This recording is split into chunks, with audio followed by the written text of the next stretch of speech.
A good afternoon to everyone joining us here at Ragsdale Field inside Burger King Stadium. It's game 2 of the series with the Cougars of Columbus State University taking on the Moccasins of Florida Southern. We welcome everyone joining us here on Cougar Sports TV. I'm Corey Aldis. A big-time powerhouse showdown between two of the best inside their respective regions, and it was Florida Southern who came away with the opening series win, taking down the Cougars last night by a final score of 6-3. Necro got things started off on the right foot for the Mocs. He pitched fantastic last night. 7 strong innings, scattering just 5 hits, only 1 earned while striking out 5. They got the timely hits that the Cougars were unable to get. In fact, the Cougars had an opportunity. They had the tying runner at the plate in both the 8th and 9th innings while trailing by 3, but were unable to get any runs across to get closer within that one. So the Cougars looking to bounce back here in game 2. We welcome all y'all joining us here this afternoon. We'll have game 3 for you tomorrow as well at 1 o'clock. How about this? We're about to have first pitch here at 1:05 p.m. Only 5 minutes late. It's a cloudy day. Rain all night and all morning. The field is wet. They put the tarp out, obviously, hoping to keep things a little bit dry. There shouldn't be any more thunderstorms, by the way, as far as the radar is showing. So things should be clearing up. It will stay a little bit cloudy, but hopefully no more rain for the rest of the afternoon. Costa leads things off by getting the ball to get past Boughton there at short. That'll skirt into the outfield, and Florida Southern is going to lead this game off with a runner on first.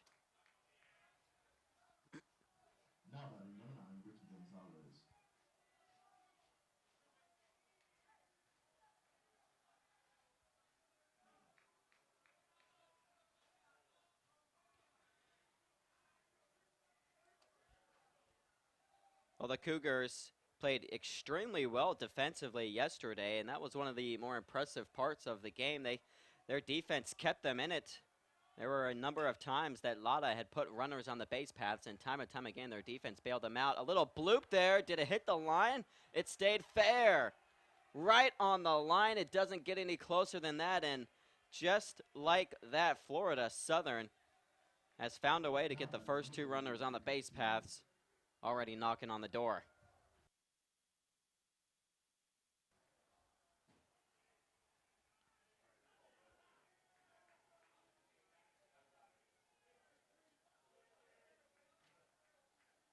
So Costa over on second base, Gonzalez on first. Florida Southern in business with Teeter at the plate. Cougars had some trouble with Teeter last night. Went 2 for 5, including that solo home run, and that's really what busted the game open for the Mocs in the 7th inning when they hit 2 solo home runs off of Teeter and Dewart. Jacob Teeter looks at a strike there, and 1-1.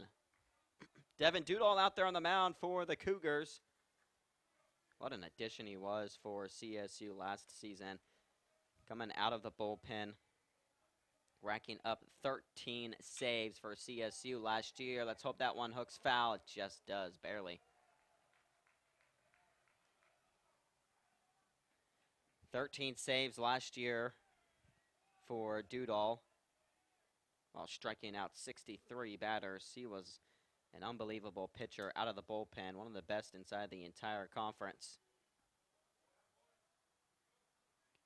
And now he's moved into a new role here for the Cougars.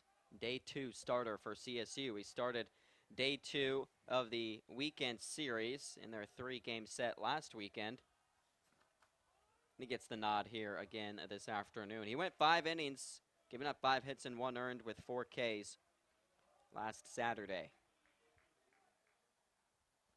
Picked up the win. That was part of their 3-0 sweep that they went through this past weekend. They're looking to get back on track here, pick up a win, can even up the series, and then have a rubber match showdown on Sunday.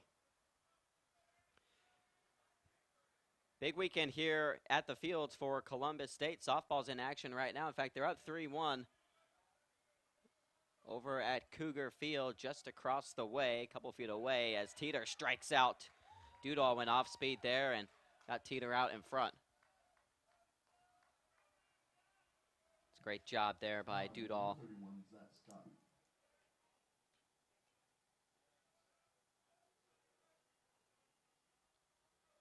Brings up Zach Scott for the Mocs. He was one of only 2 players without a hit yesterday. Him and Maglich were the only ones in their 9-man lineup that didn't register a hit for Florida Southern in last night's win.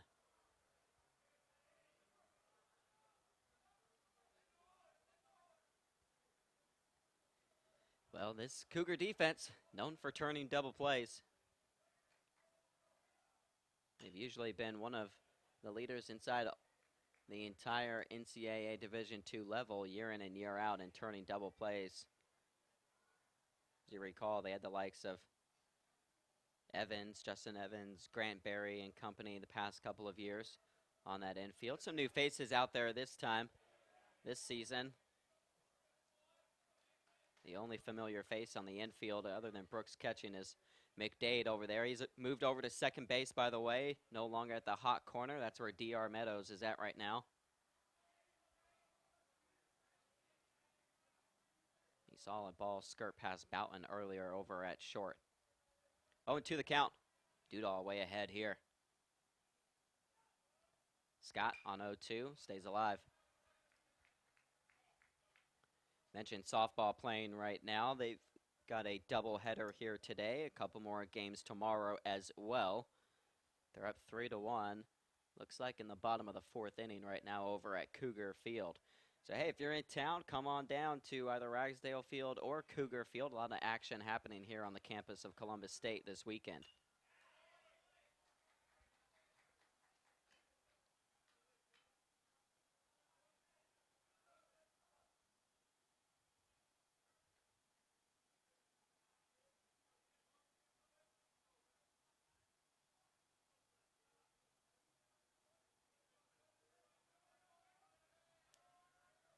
Count still 0-2, only 1 down, runners on first and second base.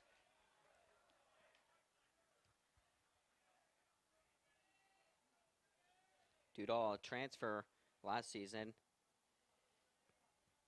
came to Columbus State University from the JUCO level, originally from Sterling Heights, Michigan. The 1-2, that didn't break inside. Zach stayed strong inside the batter's box there. It wasn't moving. Looked like he was hoping to get hit there.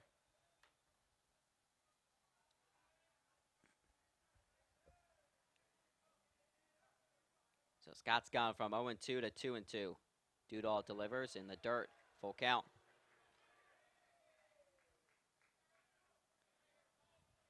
You know, that's something we've noticed, at least in the first game. Starting off here, especially with Scott at the plate, these batters on both sides, they battle. Saw a number of 0-2 counts turn into full counts last night. In fact, a couple of them turned into walks. And Scott's got an opportunity to try to accomplish that here at the plate. Started down 0-2, now it's a full count with 1 down and runners on first and second. The payoff, oh, called third strike. Scott tossed his bat, thought he was headed over to first to load the bases. Can't believe it. Dudall must have painted the corner there for the Cougars. 2 down.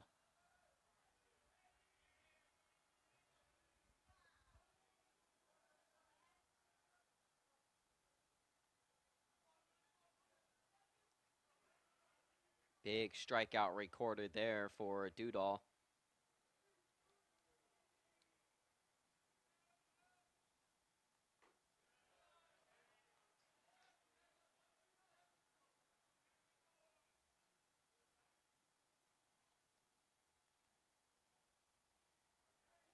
Cougars need just 1 more out here to get out of the jam. It's a eerily similar situation to what we saw last night. The Cougars were in all sorts of trouble pretty much through the first 4 innings. Runners for the Mocs on the base paths time and time again, but they continually found a way out of it.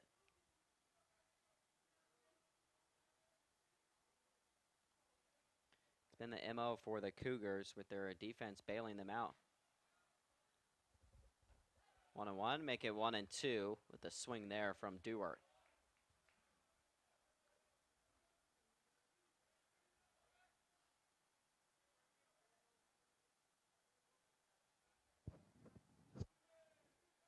Let's get one more strike and strand those runners over on first and second base here.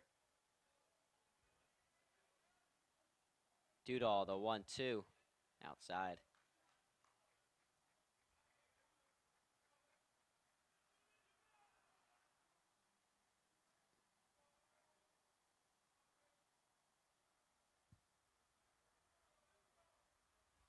Deuce is wild out there right now. 2-2 the count, 2 down, 2 on. Dudall got him to swing right through that one. A strike out there from Dewart. Dudall keeps those runners on first and second. Let's see what the Cougar bats can do coming up after this. Choosing the right college can be a challenge. Does it offer degrees suited to your career goals? Are emerging fields of study more your interest, like cybersecurity, gaming, or environmental science? What about extracurricular activities, such as campus life, study abroad, or honors? Are scholarships and financial assistance available? Columbus State University has always been one of the most affordable colleges in Georgia. Now it's also one of the fastest growing. When you ask the right questions, you'll find out why CSU should be. There are over 480,000 college athletes. Only 2% will go pro. That means over 470,000 will not get a shoe contract. No autographs. No private jets. No fan clubs.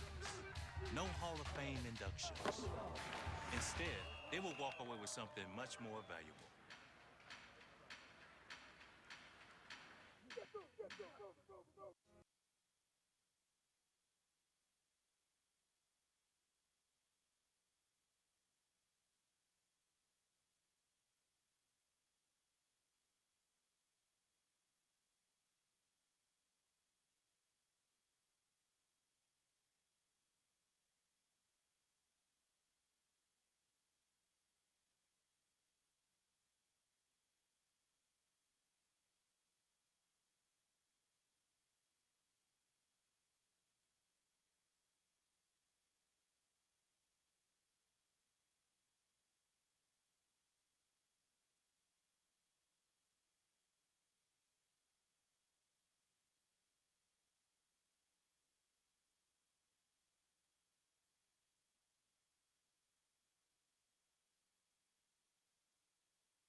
So Dudall gets the Cougars out of a jam. The first two base runners were on the base paths on first and second base, and then Dudall gets 3 consecutive strikeouts to send us to the bottom of the first. Fantastic job done there by Dudall as Meadows goes swinging on the first pitch, pops it up into foul territory for the first out.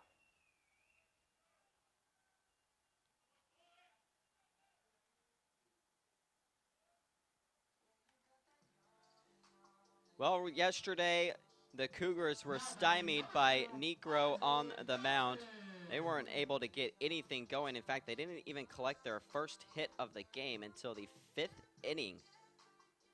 It was a no-hitter through the first 4 for Negro and Florida Southern.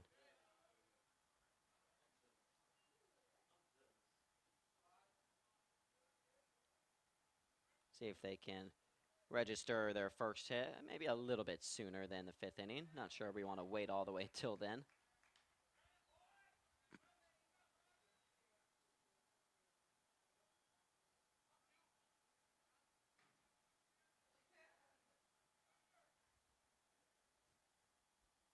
There's the pitch. That one chopped right back up the middle, just over the glove of Brown.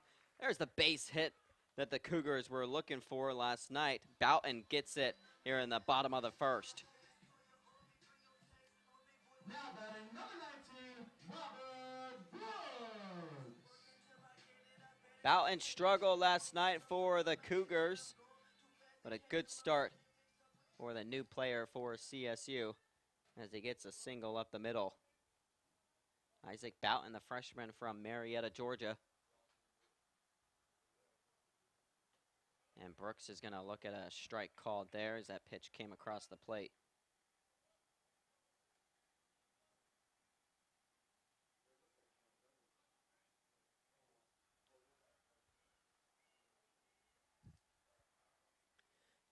0-1 the count, one down. Brooks lofts that one into shallow right field.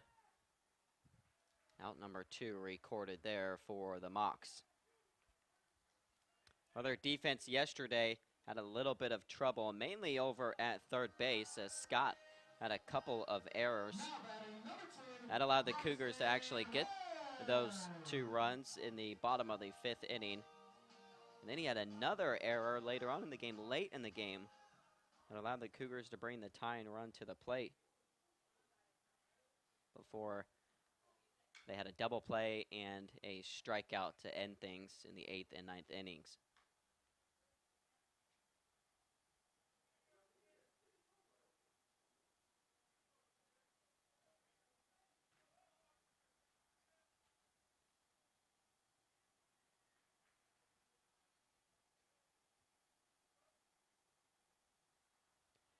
Brown, the 0-1 pitch, fouling that one off, was Bryson Horn. So Brown, the starter here for Florida Southern in this second game of the series. It's actually his first start of the season. He didn't start this past weekend. Did make an appearance, though, in relief. Went 4 innings, scattering just 3 hits while striking out 3. Didn't give up a single run. Kind of go up and down this roster for Florida Southern. They've got some great pitching. And a lot of depth there as he gets the ground out. Cougars can't do anything with Boughton over at first base. We'll head to the second inning here on Cougar Sports TV. I knew that there was an opportunity to have my college paid for if I was good enough to play baseball at that level. That was going to make a big difference in my family. D2 baseball gave me an opportunity to play at a high level and to get an education that's going to be valuable for me throughout the rest of my life.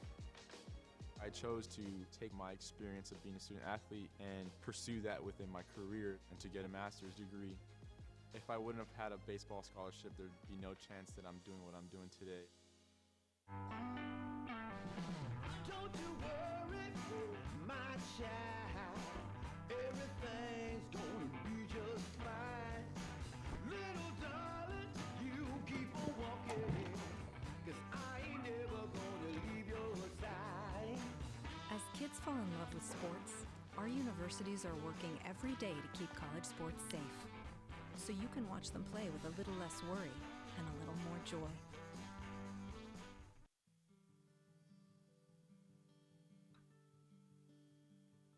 As Division II student athletes, we are committed to being our best. Division II National SAC is proud to partner with the Sports Science Institute to play a role in the cardiac safety and health of student athletes.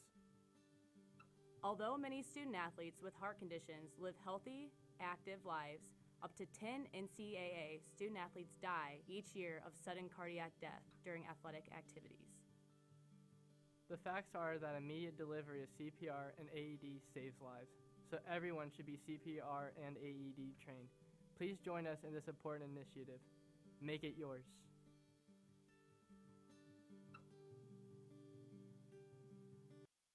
Welcome back here on Cougar Sports TV as Maglich steps into the box here for the Moccasins. Dudall back out there on the mound for CSU.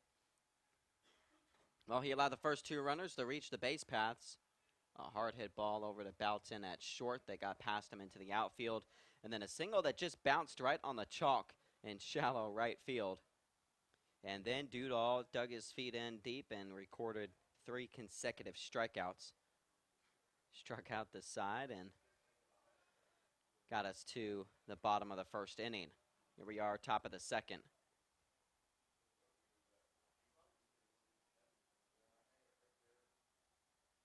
Two and one the count. Maglich up there at the plate. It'll be Maglich, Candy, and Brown, the 3 batters for Florida Southern.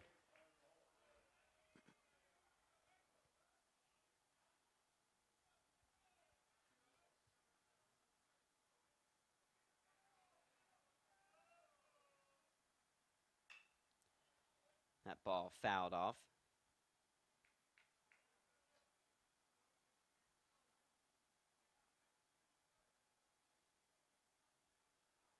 Cougars started this year 3-0. A great start for them before falling victim last night. Full count here to Maglich, as he looks at a pitch that's just high. Brooks was trying to sell that one. It'll be ball 4. And once again, base runner on the base paths. Now batting number 46, Jared Candy.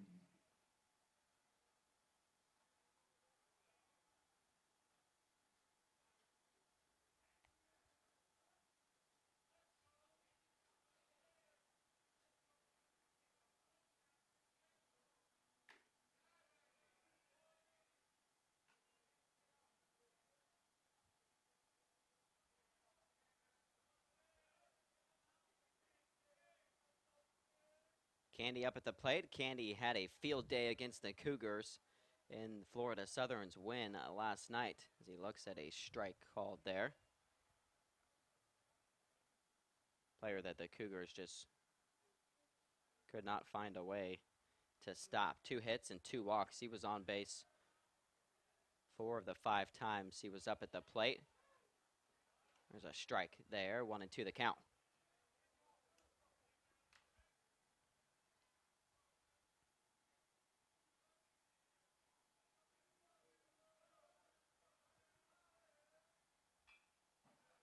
That pitch fouled back by Candy. Well, the men's and women's basketball teams are in action as well. Cougar basketball being played over at Lander this weekend. So I want to wish our Cougar basketball teams good luck. Women's team in action at 1:30, so it's about to tip off in about 5 minutes, and the men's team to follow immediately after. 1-2 pitch, called third strike there. Second time Doodall's got someone looking.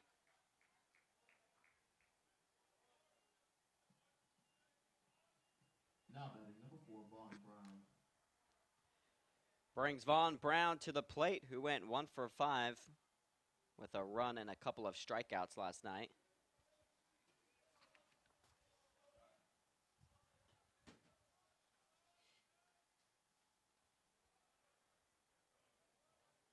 Vaughn Brown, he's been a mainstay inside this lineup for Florida Southern for the past couple of seasons, originally from Sarasota, Florida. But a starter for the past 2 years. Not off to a rough start, though, this season. Scoring just 1 for his first 14 at the plate. Now, he did pick up a hit in last night's win. But he's already struck out 10 times through 5 games this year.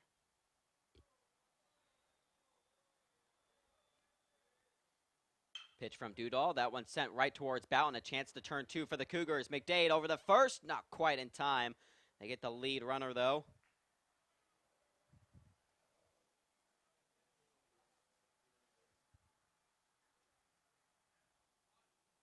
Couldn't quite get that double play in time. Brown showing off a little bit of speed there.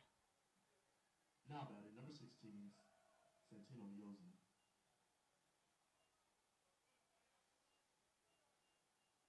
So Maglich is out at second. We'll have to head back to the dugout. Brown over there at first. Miosi up at the plate. Perfect night last night for Miosi. 3 for 3 with an RBI.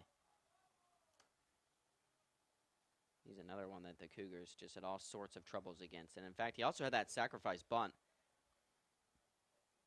that allowed the Mocs to get another run across the plate.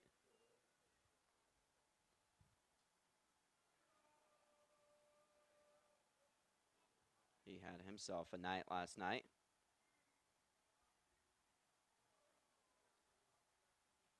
Dudall goes back to first.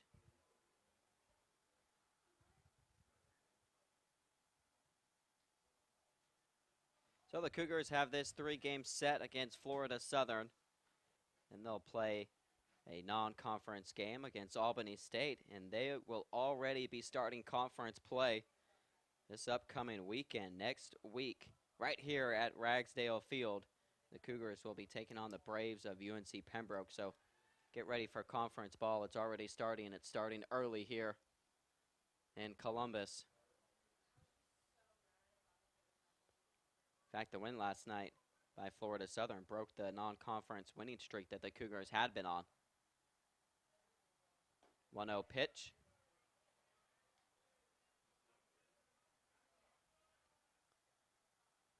kind of a weird season last year for Florida Southern, not making the postseason. Not just that, but having a losing record, a 23-27 year last year for the Mocs. They had so many injuries, though, when you look up and down that lineup. A lot of red shirts last year, battled a lot of injuries. They were just trying to tread water there as they went through the season. Strike called there, 2-2 the count.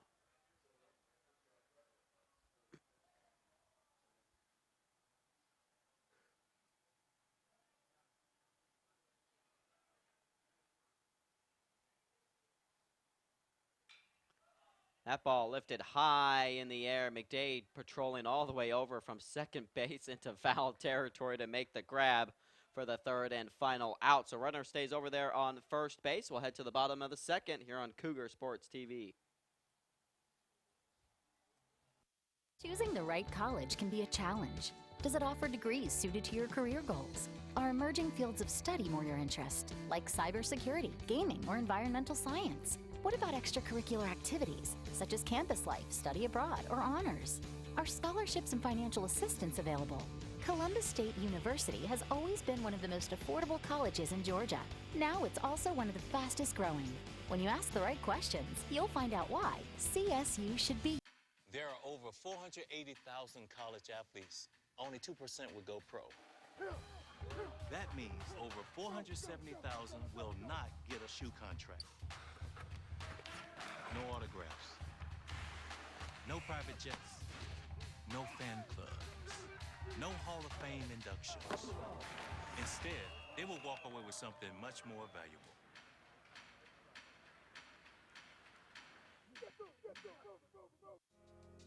I knew that there was an opportunity to have my college paid for if I was good enough to play baseball at that level. That was going to make a big difference in my family. D2 baseball gave me an opportunity to play at a high level and to get an education that's going to be valuable for me throughout the rest of my life. I chose to take my experience of being a student athlete and pursue that within my career and to get a master's degree. If I wouldn't have had a baseball scholarship, there'd be no chance that I'm doing what I'm doing today.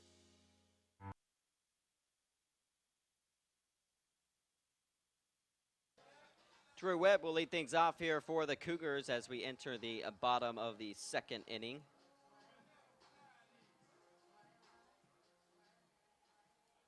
It'll be Webb, Bullock, and Wilbanks, the three hitters for the Cougars, as Brown sends a pitch in there for a strike to start this AB. A one hit apiece for both of these teams, as Webb chops that one over to second base. An easy play to make by Costa for the first out.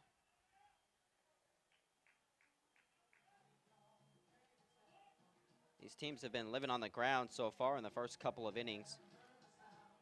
Now batting number 9. We saw the ball carry in yesterday's game early on. It started to die out later on as the game progressed. The wind wasn't really blowing as much. Wind not really doing much out there in a right center field. It's blowing a little bit out, but it's pretty calm winds.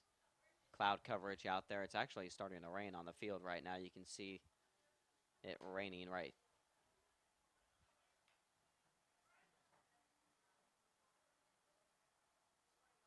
There were supposed to be just pockets of little thunderstorms or rain storms happening all around the area, kind of in and out of Columbus.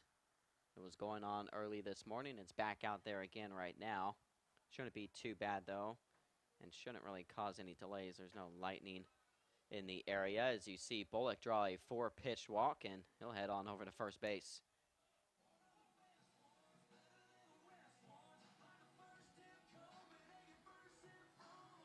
Now batting number 22, Wilbanks.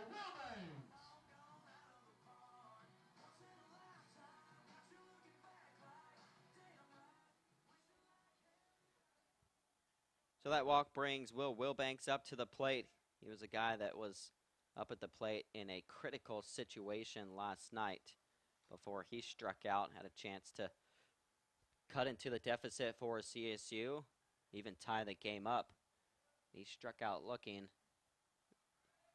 the bottom of the 8th inning Got Verino off the hook there for Florida Southern. It sent them back to the dugout.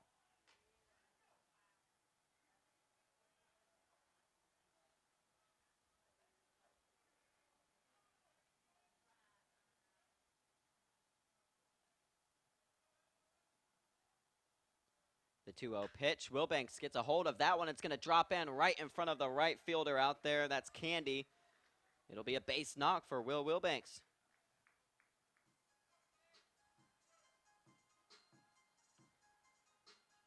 Maybe something happening here for the Cougars in the bottom of the second inning. They've got 2 on with only 1 down. Now batting number 4, Matthew McDade. Not only that, but they've got McDade up at the plate.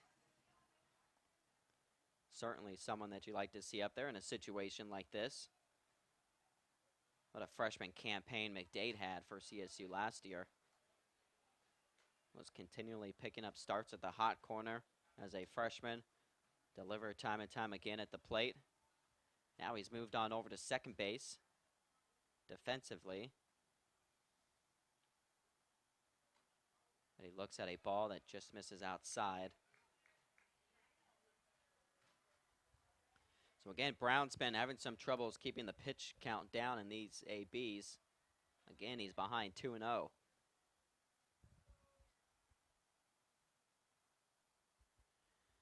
Brown delivers, just catches the corner there, 2-1.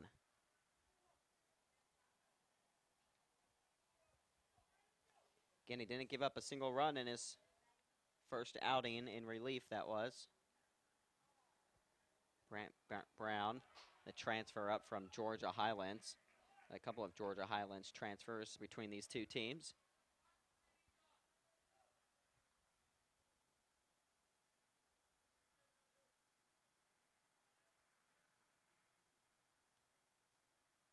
Even count, 2-2. 2 on for the Cougars. Swinging right through that one was McDade. A pitch that was high and outside, and it fooled him.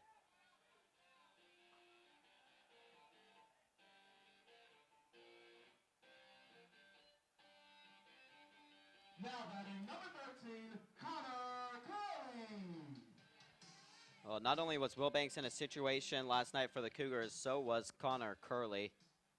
He too had a chance to help the Cougars cut into the deficit when he had 2 on the base paths with only 1 out. In fact, it was runners on the corners with only 1 out, but he hit into an inning-ending double play that killed the chances there for CSU.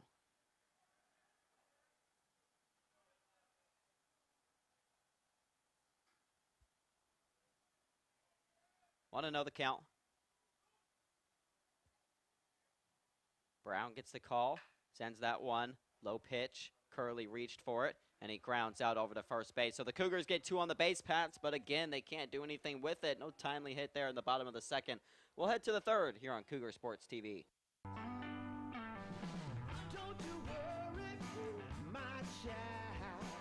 Everything's going to be just fine. Little darling, you keep on walking, 'cause I ain't never gonna leave your side. As kids fall in love with sports, our universities are working every day to keep college sports safe, so you can watch them play with a little less worry and a little more joy.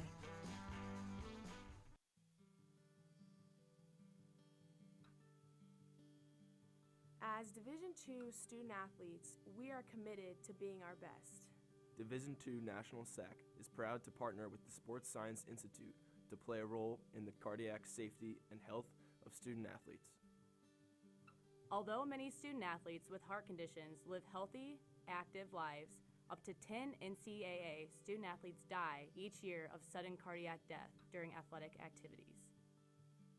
The facts are that immediate delivery of CPR and AED saves lives, so everyone should be CPR and AED trained. Please join us in this important initiative. Make it yours.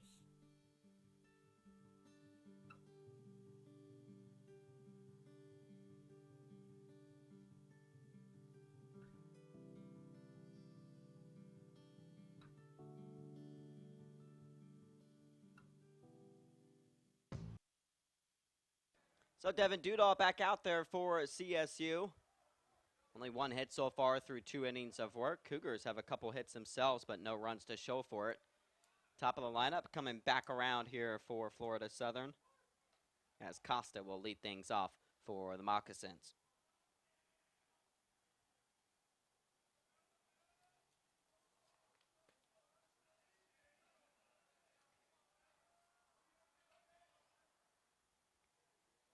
Costa reached on an error his first time up. Rolled one to short. This time it rolled over to third base, and a nice snag there by DR. One down.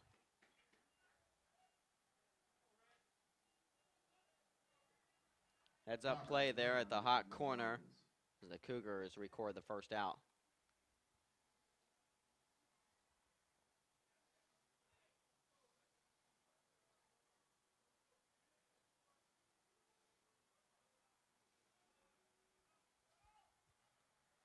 So one down, it brings Gonzalez up to the plate. You know, we didn't get a chance to see Gonzalez last night.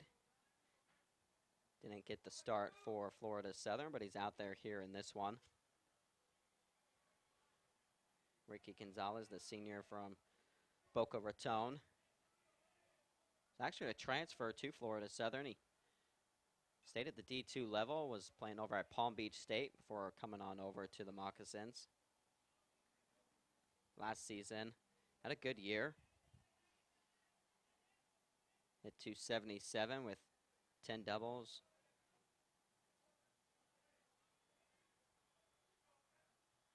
Kind of in and out of the lineup for Florida Southern. Strike there, 0-2.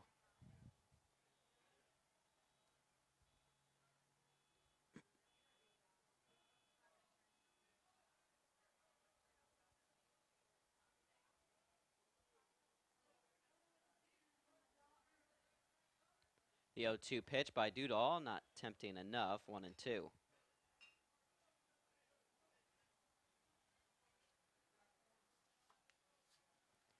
Devin Dudall for the Cougars last season, an ERA of just 2.92. In fact, it was an ERA that was really kind of hovering below 2 for most of the season. Ran into a little bit of trouble later on in the season as the ERA climbed just a tick. But again, he kept it under 3 for the entire season for the Cougars. And he showed Coach Appleton that he can be a guy that can come in there for a 6-out save type of guy. As Coach App would continually go to him time and time again late in games, but also wasn't afraid to bring him in the 8th inning to get an early start on a save opportunity.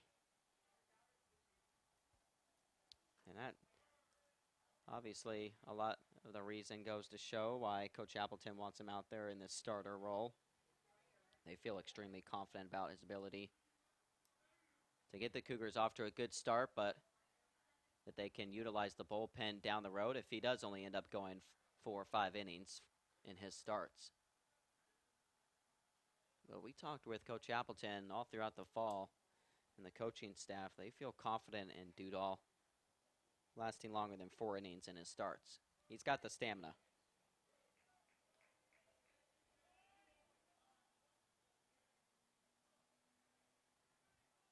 It's what he did in high school back at Sterling Heights, in Sterling Heights, Michigan.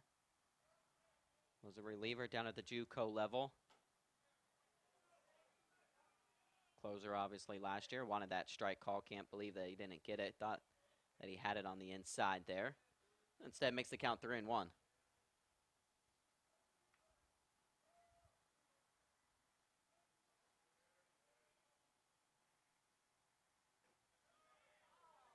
And there's a walk drawn there by Teeter. He'll head on over to first base to bring Scott up to the plate. Now batting number 31, Zach Scott.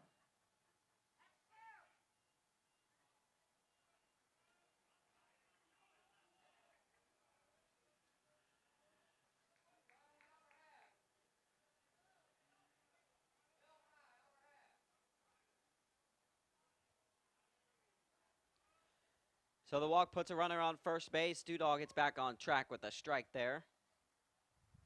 Scott digs in for Florida Southern. He struck out looking his first time up. Wasn't happy with the call at all.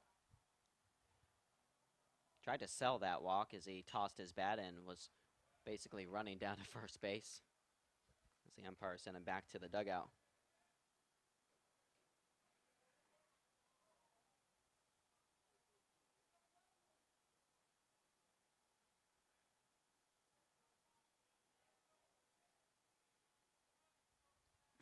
There's the pitch from Dudall off the end of the bat. A chance to go over to second base. They went the short route there for the third and final out. Boughton to McDade. No run still up on the board. We'll see what the Cougars can do after this.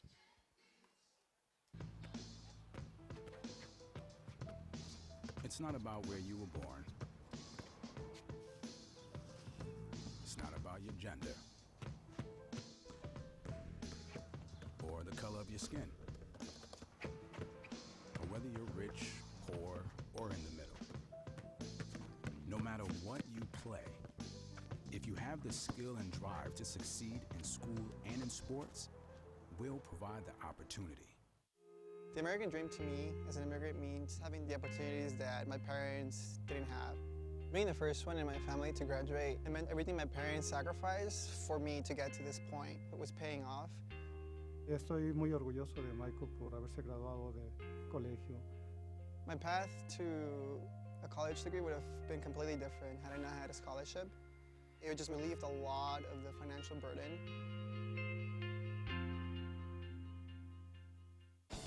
These are your teams, your players, your community of fans. This is where they play, where they practice, where you cheer. At every meet, every event, every game. Your community is passionate, dedicated, supportive. You know the tension of a close game and the thrill of the win. So while you're cheering, keep an eye out for anything out of the ordinary. If you see something suspicious, say something to local authorities. Being a champion takes more than skill.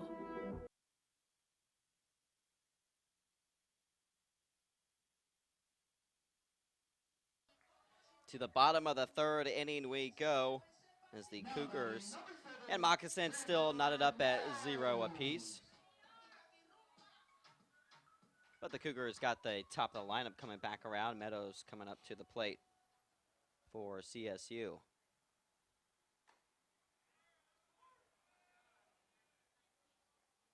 Cougars have gotten away with things through the first 3 innings. Runners have been on the base paths for the Mocs in each of the first 3 innings. Obviously, that was a consistent thing that we saw last night, and they continually got out of jams thanks to their defense. They had a 2-out walk there to Teeter before the fielder's choice by Scott got them out of the inning. Here's Meadows. Pops that one behind us and out of play.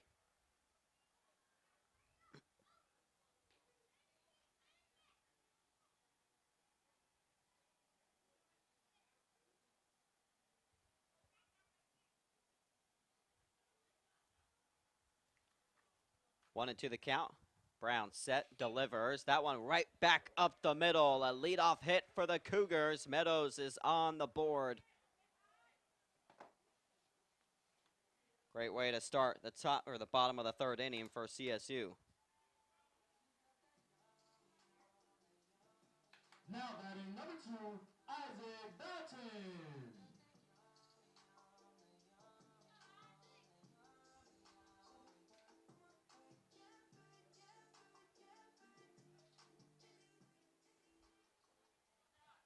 We watched Boughton pick up that single in the bottom of the first inning.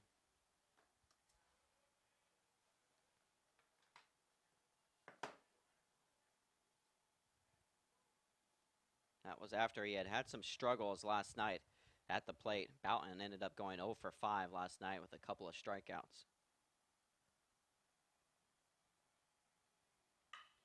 Oh, he got a hold of that one, but just out in front, ripping it towards the Cougar dugout.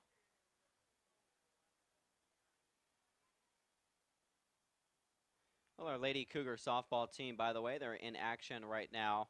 Looks like the bottom of the 6th inning over there at Cougar Field, or the top of the 6th, excuse me. They're up 4-2, taking on Bellarmine. They'll be playing a couple of games here today. DR is going to have to go all the way back to first base. He was taken off for the steal, but Boughton flies that one into left.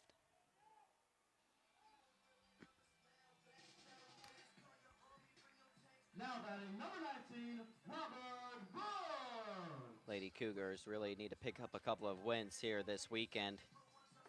Bounce back from their previous weekend. Had a little bit of a rough go-round last weekend on the road. In fact, they were supposed to be on the road here for another tournament this weekend up in Tennessee before all the craziness with the weather cancel that tournament, and instead they decided to host a tournament of their own here at Cougar Field, a last-second edition, putting some home matches on the board for CSU. That wild pitch went to the backstop, and it allows Meadows to trot on over to second base. So a runner in scoring position now for Brooks. Brooks only 1 RBI so far this season through the first 4 games of play. How about this? He's sitting exactly at 100 RBIs for his Cougar career. 52 RBIs as a freshman, 47 last year, 1 so far this season.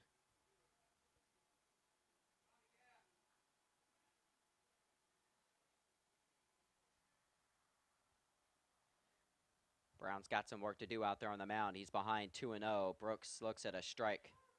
It's a great pitch there from Brown.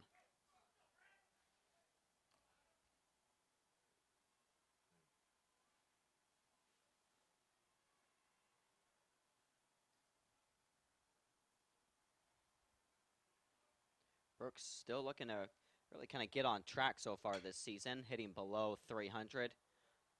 Far below from where we are used to seeing him at. Grounds out there over to third base, 2 down.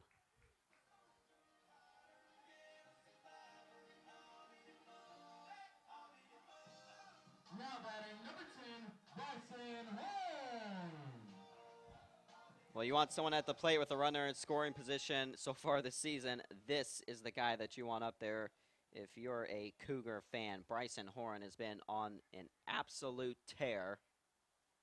Peach Belt Conference Player of the Week. Hit .529 last week. Of course, right on cue, he just sends that one slowly over to first base. Grounds out, so the Cougars can't do anything with the runner in scoring position. We'll stay scoreless. Let's head to the 4th here on Cougar Sports TV. More than endless drills, more than using your head. Being a champion takes the heart to give it your all, the agility to thrive from any angle, and the relentless drive to be the best. Welcome to Division II, where the pursuit is yours to create, and the question isn't, can you do it? It's will you. We can stop to make sure someone is okay. Get in the way and disrupt the situation. Codify an authority. Or walk them home safely. We can change the language around rape. We can make campuses safer for our teammates, our friends, and our classmates. We cannot be bystanders. Taking action isn't always easy, but it's on us to intervene. Because we can. Learn more and take the pledge at itsonus.org.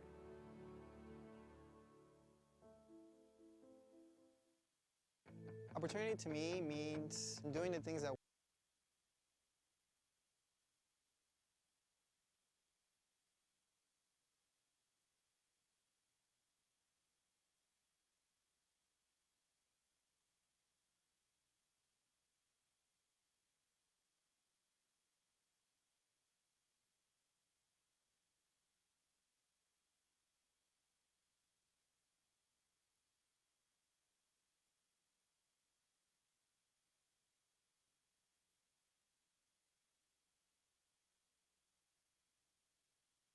Back here on Cougar Sports TV, 3 hits for the Cougars through 3 innings of play, but unfortunately, 0 up there in the run department.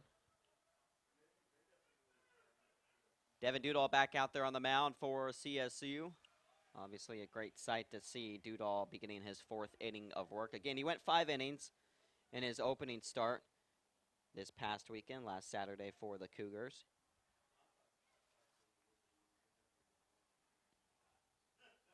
We have yet, obviously, to see him go longer than 5 innings, at least in a registered game here as a Cougar.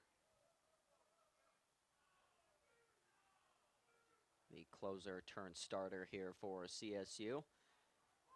It's behind 2-1 here in the count. Dewart, the one up at the plate.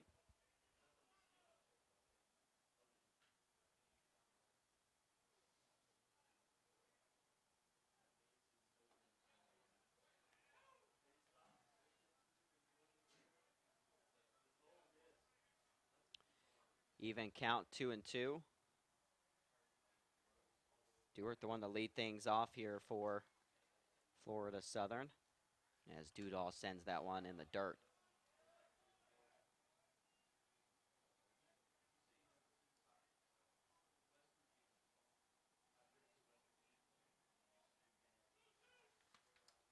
So the payoff pitch upcoming, with Maglich on deck and Candy to follow.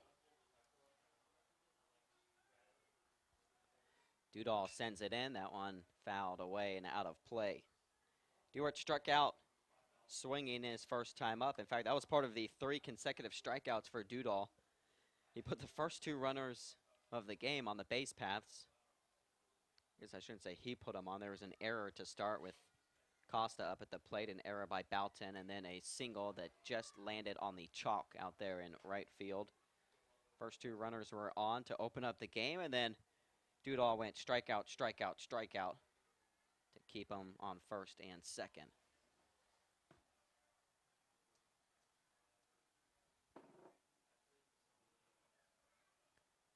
Full count pitch, got him looking. Second time he's recorded a strikeout looking. And for the second time, the batter cannot believe it. We saw Scott toss his bat thinking that he had a walk. This time around, Dewart just raises his bat up in disbelief. Devin Dudall racking up the strikeouts. That's now 5 strikeouts already.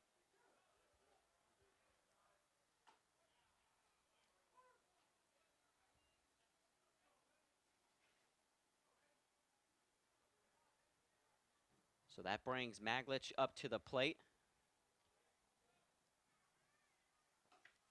That one high and inside on him.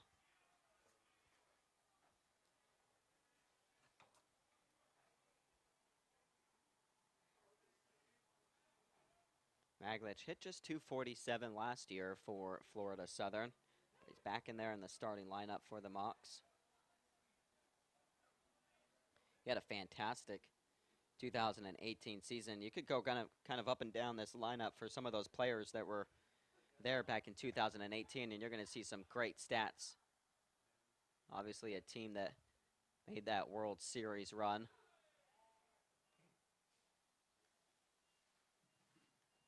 They had a fantastic year back in 2018. Both them and the Cougars each making their own World Series runs. And there's a handful of leftover players from those 2 squads.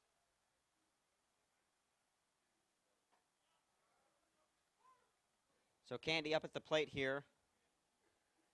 The 6'2" junior from Tampa.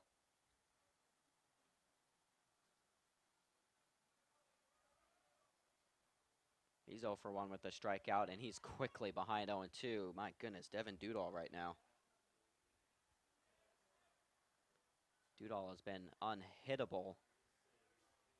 He's picked up back-to-back strikeouts, looking to make it 3 in a row.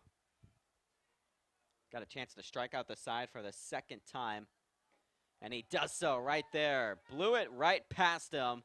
Devin Dudall records strikeout number 7. Gets us to the bottom of the 4th on Cougar Sports TV. It will make you a better future. I always dreamed of graduating from college. So being the first one in my family to graduate, it meant everything my parents sacrificed was paying off. Having an athletic scholarship for the University of Mount Olive was key for my success. I had the opportunity to not only get an education, but be able to develop as an individual. Being a champion takes more than talent, more than the perfect pass, more than using your head. Being a champion takes the spirit to always push harder, the ability to overcome any hurdle, and the fire to be the best. Welcome to Division II. where the pursuit is yours to create. And the question isn't, can you do it? It's, will you?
Bottom of the fourth, Devin Dudall with 7 strikeouts already.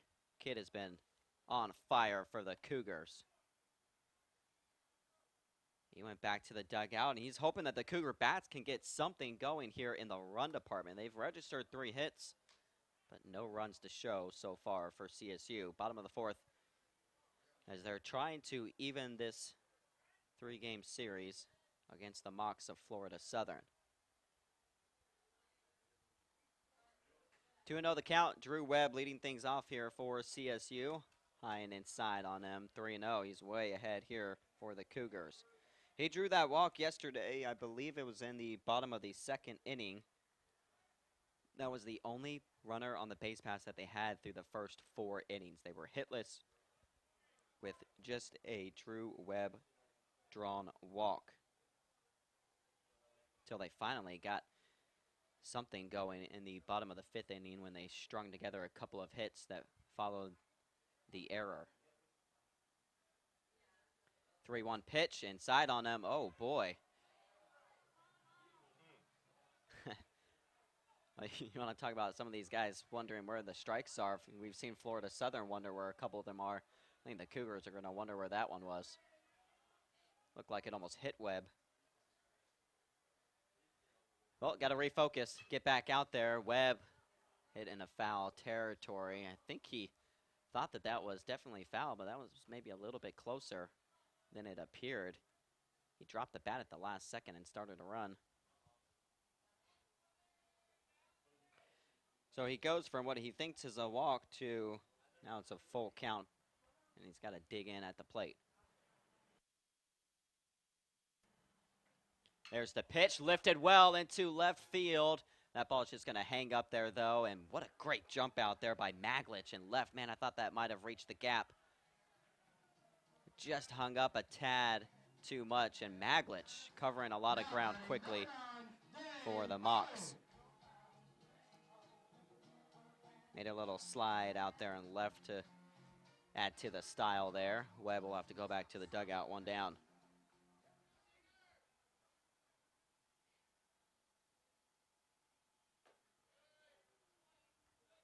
This time around, Cougars cannot get the leadoff runner on the base paths.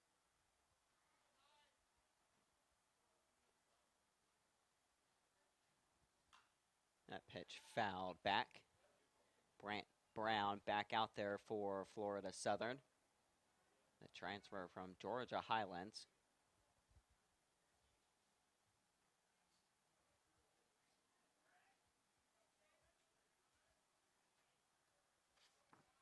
One to one the count, 1 down.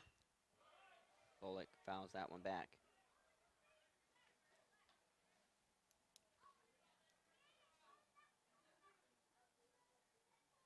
Wilbanks the one on deck for the Cougars.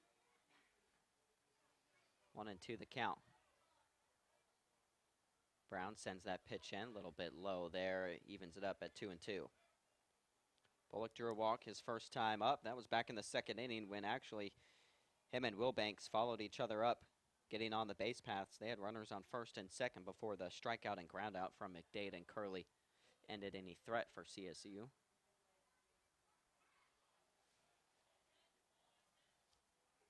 Bullock, though, known for his power. 11 home runs and 11 doubles for CSU last season. Here's the 2-2. Thought about it, and they said he went around.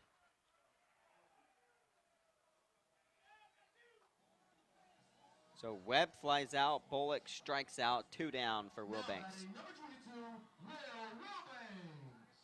Seeing something like we saw last night. A little bit of a pitcher's duel early on in this one. Necro and Lotta were going back and forth. Necro had the pretty clean stat line with the bases empty for the most part. Lotta was running into some trouble every inning, but he was continually getting the big outs when he needed to. His defense helped him out, but he also racked up the strikeouts. He tied a career high 8 strikeouts. In fact, he's hit those 8 strikeouts his first 2 starts this year. This is going to be a tough play. No chance there. Wilbanks not quite the fastest guy over there to first base, but the shortstop was going to have to make a spinning throw. Gonzalez is the one over at short. Too hard of a play to make. And Wilbanks will stand over there at first base. So I'll put a hit up there on the board for Wilbanks. Registered a hit last night for the Cougars.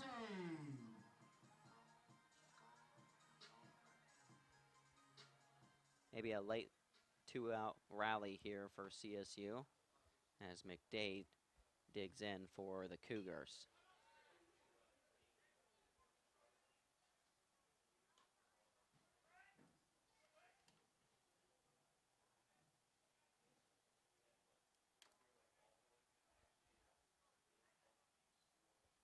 Some fog kind of coming in and out here at the field, here at Burger King Stadium. As long as the rain holds up, I think we'll be happy and satisfied playing through these conditions. You know, they've been a little bit tough. Of course, here, opening home weekend, it has to be the coldest weekend that we've had all year long. I swear it was just 70 earlier this week.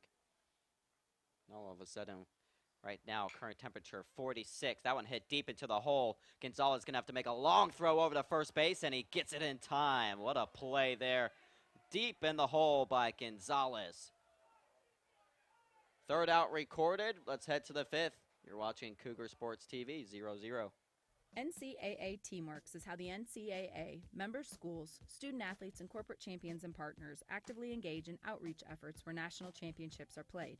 Through initiatives such as NCAA Community 101 service learning projects, disaster relief efforts, youth clinics, backpack and school supply donations, and support of Special Olympics and the Make-A-Wish Foundation, the NCAA and its partners work together to leave a lasting legacy in the community. For more information on NCAA Teamworks, go to ncaa.com/teamworks.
Three consecutive strikeouts for Dudall.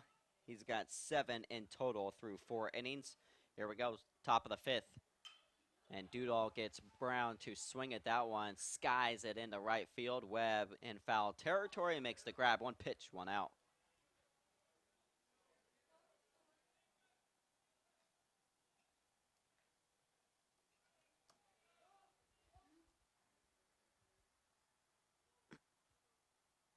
Brown 0 for 2, Miozzi up at the plate, and then the top of the lineup will be coming back around for the 3rd time with Costa on deck. Well, I know we've only seen Miozzi for one plate appearance so far in this game, but man, it feels good to get him out one time. Could not get him out at all last night. Never a good sign when the 9-hitter is reaching base every single time. Not sure if Dudall's just looking around at everyone, wondering if he can buy a strike here. We'll start off behind 1-0. Second pitch lifted up in the air. We might get Miozzi out 2 times in a row here. Webb out in right field, 2 down.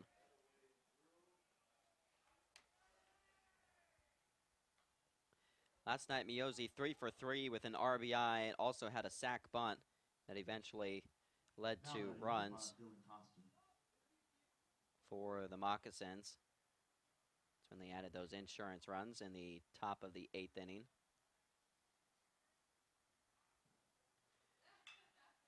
Oh, what a grab. A snag there by DR at third. 4 pitches. That's all it took for Devin Dudall. We're going to head to the bottom of the 5th. Defense balling out here for the Cougars. My path to a college degree would have been completely different had I not run Division II cross country for the University of Mount Olive. Having an athletic and academic scholarship was key for my success. Our coaches were really helpful with balancing out my academics and athletics. I decided to attend graduate school because I wanted to become an athletic director. Receiving the postgraduate scholarship through the NCAA provided me with the flexibility to choose the school that I wanted. So now I know that I can accomplish any goal that I set for myself.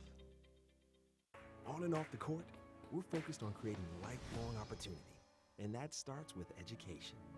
More college athletes are earning degrees than ever before, but we've still got work to do.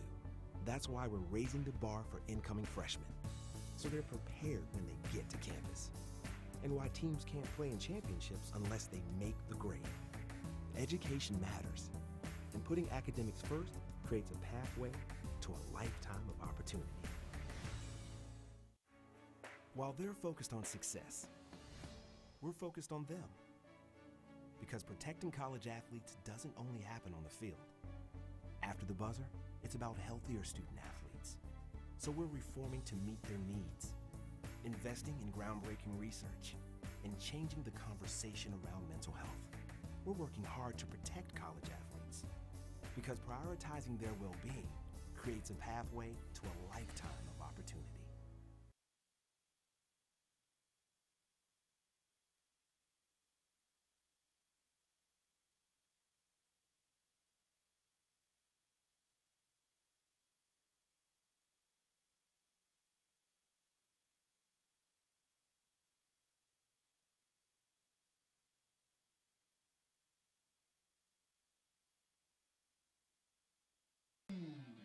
Four pitches. That's all it took there in the top of the 5th for Devin Dudall. Got a first pitch swinging on a foul fly out to Brown. Miozzi took 2 pitches to fly out into right field, and then Costa line out to DR as Meadows made a snag over there at third base. Defense having themselves a game. They're following up with a great defensive effort from last night.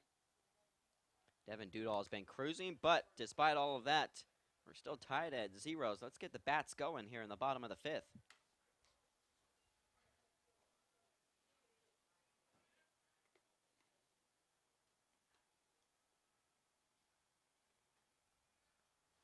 Brown back out there for Florida Southern. Curley the one to lead things off. It'll be Curley and then Meadows and Boughton to follow.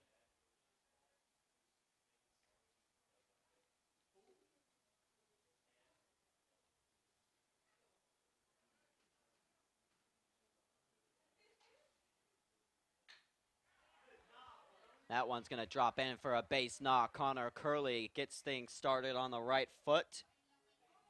Picks up the single for CSU. Right spot out there in right field, just in front of Candy.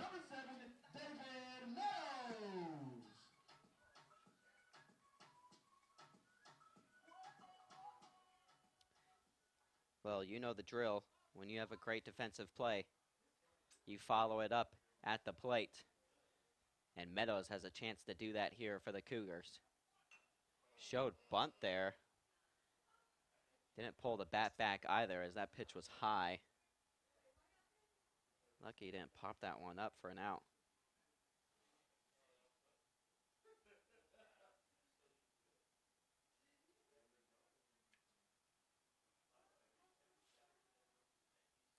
By the way, the Lady Cougar softball team now up 8-3. It was just 6-3 when they had the bases loaded, and Maddie Dodson picked up RBIs number 3 and 4 on the afternoon. They've tacked on 2 more runs, so it's looking good for them to have a chance to pick up their first win of the season. They've got to record 3 more outs still defensively, though.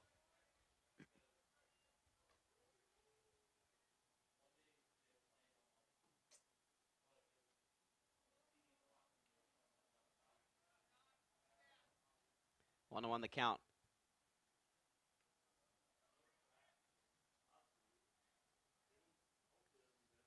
Curley over at first. Meadows again shows bunt. That one goes foul. Boy, the Cougars must be desperate for a run here, with Meadows showing bunt a couple times. Unfortunately for him, unsuccessful both times, which means he's got to swing away now for the Cougars behind 1-2.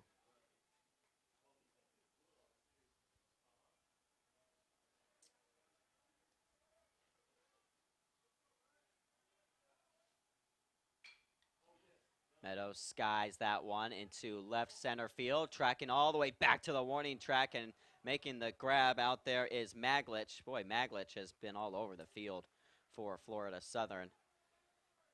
And it sends Curley all the way back to first base. In fact, he had passed second base when that catch was made. Now batting number 2, Isaac Boughton. Well, Meadows gave that one a good run, just fell shy.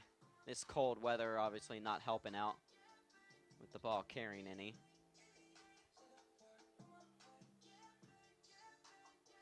Brings Boughton to the plate.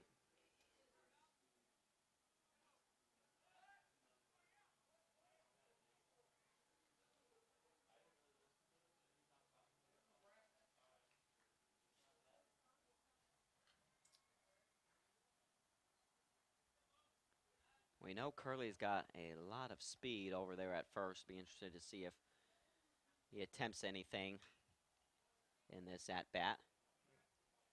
Nice snag down there in the Cougar dugout. Can't quite see who made it. Everyone's rocking their heavy-duty sweatshirts and jackets. And we mentioned mid-40s right now. Probably feels a little cooler because we've been getting way too used to the 60-degree weather out here in January. Curley last year, 4 stolen bases, obviously limited PT for him as a freshman, but he did swipe 4 bags. Hasn't even attempted one so far this season.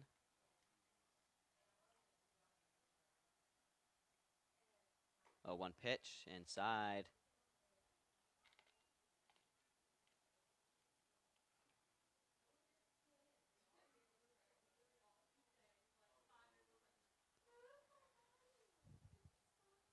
Who's going to come up with a big hit for either squad?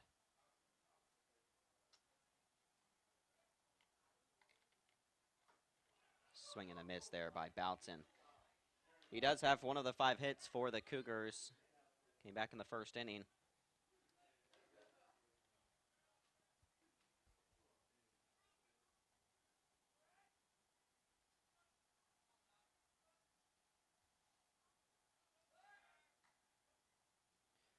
Brown obviously well aware of the speed that Curley possesses, trying to keep him just a touch closer to the bag.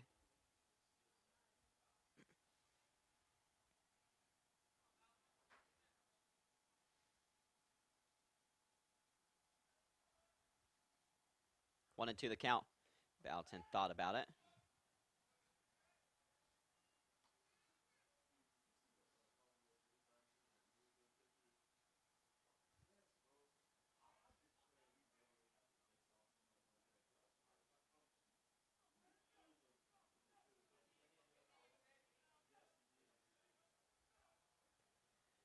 2-2 pitch, a swing and a line drive out there into left field.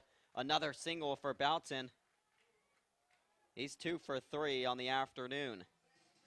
It moves Curley into scoring position for Robert Brooks. Well, here's your opportunity if you're CSU. Got one of your best hitters at the plate, and Robert Brooks. And a guy with a whole lot of speed in Curley at second base. A single should pretty much do it. At least give Curley an opportunity to try to round third and come home.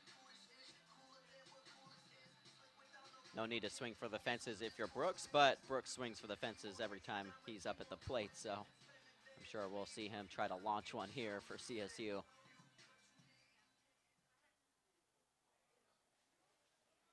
Guess if I had legs like Robert Brooks, I'd try and swing for the fences every time too. Couple of tree trunks down there for the catcher. And he digs in to start this AB. Big one here. Brown inside on him. Brooks over 2. Flew out to right. Grounded out to short.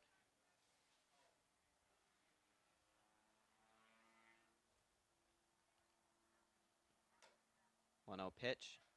Make it 2-0. Just missed outside. A very favorable count here for Brooks. See if he starts swinging here for the Cougars. Just 1 RBI so far in his 5th game of the season.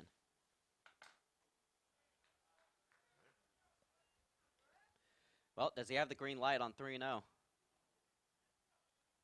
find out here.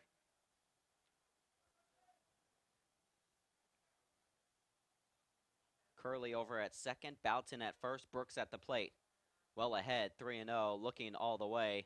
Ball 4. 4 pitches, 4 balls, bases loaded here for the Cougars.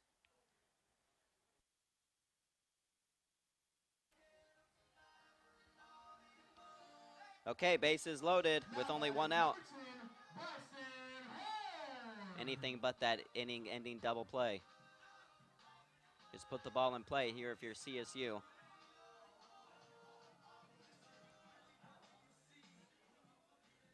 So the leading hitter on the team so far this season gets to be the one at the plate with the bases loaded. Bryson Horn up there for CSU. And how about this? We mentioned that Brown, a transfer from Georgia Highlands. Guess who also is a transfer from Georgia Highlands? His former teammate, the one at the plate right now. These two guys have squared off against each other, and they'll get a chance to do it again right here with the bases loaded.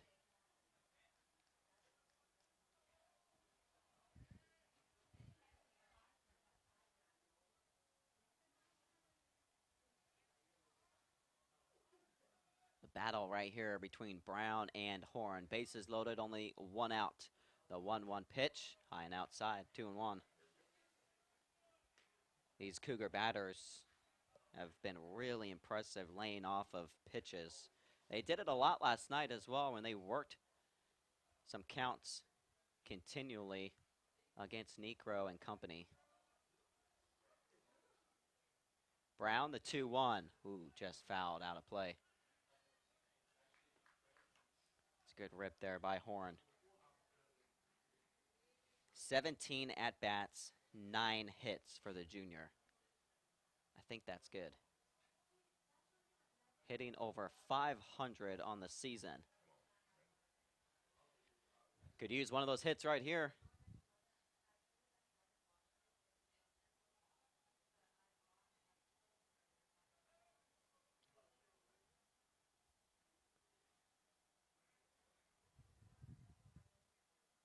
Two and two the count. Brown ready. The 6'3" junior at the plate as Horn looks at a ball that misses low. Full count. Well, we watched a pitcher walk in a run last night for the Cougars.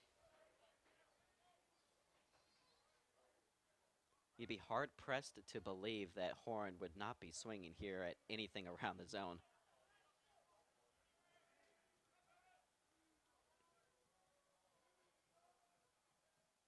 Brown shaking off a couple of pitches. That's his fourth pitch that he's shook off. I don't know if he's ready for this one.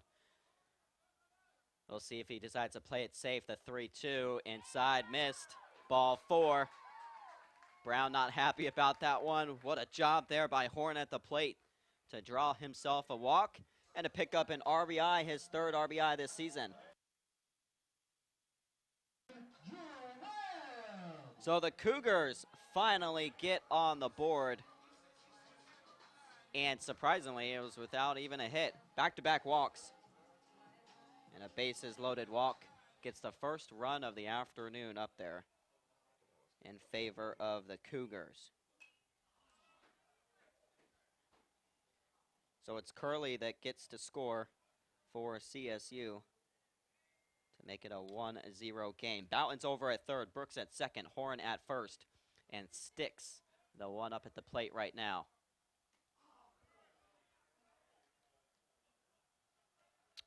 Drew Webb did end up hitting a home run. He mashed one this past weekend.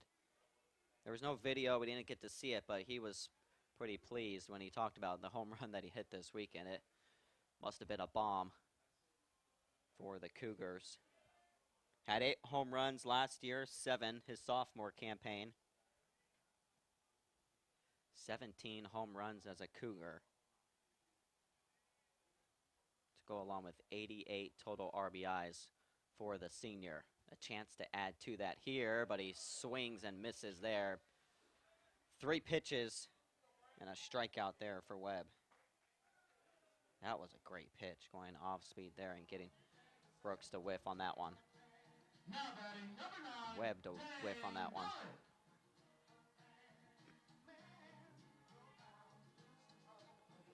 Cougars surely would love to get more than just one run when they had the bases loaded with only 1 out. Now there's 2 outs up there, and Dame Bullock is going to pop it up just outside the infield.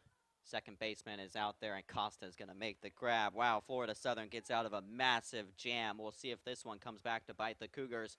Only get 1 run as we head to the 6th inning here on Cougar Sports TV. Choosing the right college can be a challenge. Does it offer degrees suited to your career goals? Are emerging fields of study more your interest, like cybersecurity, gaming, or environmental science? What about extracurricular activities, such as campus life, study abroad, or honors? Are scholarships and financial assistance available? Columbus State University has always been one of the most affordable colleges in Georgia. Now it's also one of the fastest growing. When you ask the right questions, you'll find out why CSU should be. There are over 480,000 college athletes. Only 2% will go pro. That means over 470,000 will not get a shoe contract. No autographs. No private jets. No fan clubs. No Hall of Fame inductions. Instead, they will walk away with something much more valuable.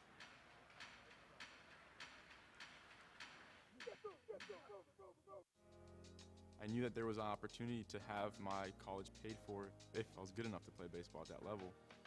That was going to make a big difference in my family. D2 baseball gave me an opportunity to play at a high level and to get an education that's going to be valuable for me throughout the rest of my life. I chose to take my experience of being a student athlete and pursue that within my career and to get a master's degree. If I wouldn't have had a baseball scholarship, there'd be no chance that I'm doing what I'm doing today. Don't you worry, my child. Everything's gonna. Well, we head to the top of the 6th here on Cougar Sports TV.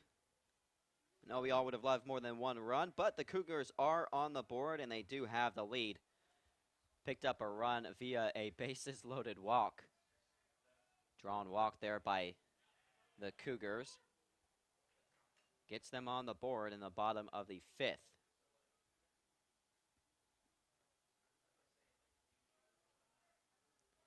So 6 total hits now for CSU, 1 run to show from it.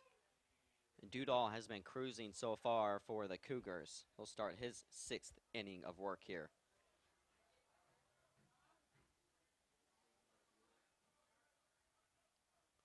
Lady Cougars, meanwhile, trying to close things out over there at Cougar Field. They'll have a couple of games today. So if you're in town or around in the area, come on down to Cougar Field or join us here at Ragsdale Field. A lot of action happening on the campus of Columbus State University. You can follow our basketball teams as well. They're doing work up at Lander this weekend. Women's team in action at the half right now. Men's team to follow. And the men's team, boy, they could use a big road win. Avenge a loss that they had against Lander here at the Lumpkin Center. Lander has been just killing their opponents game in and game out. They have been one of the best inside the entire Peach Belt Conference. Not just the men's, but also obviously the women's squad as well. I believe the women's squad is undefeated in conference play right now. I feel like Devin Dudall is undefeated on the mound today. My goodness, another strikeout for Dudall. Strikeout number 8. Now batting, number 33, Jacob Teeter.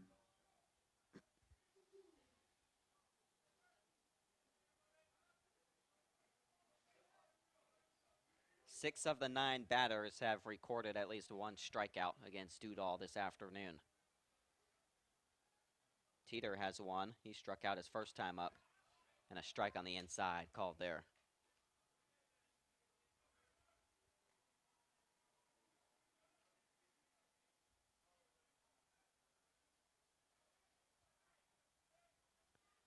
Oh, one pitch ripped into right field just past the diving McDade.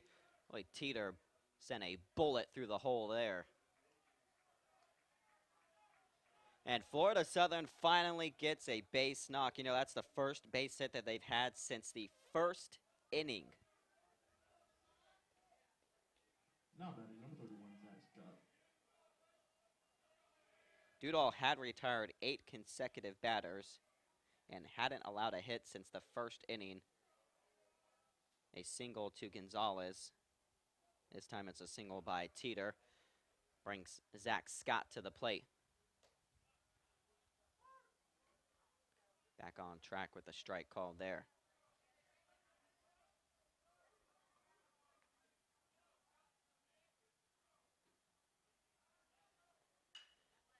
Dudall gets Scott to fly out into right field. Webb is there for the second out.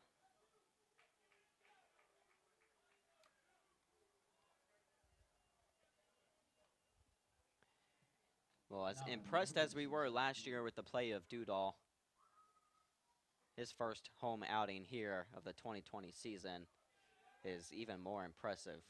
He has been unbelievable here this afternoon. Let's get this third out, send us to the bottom of the 6th.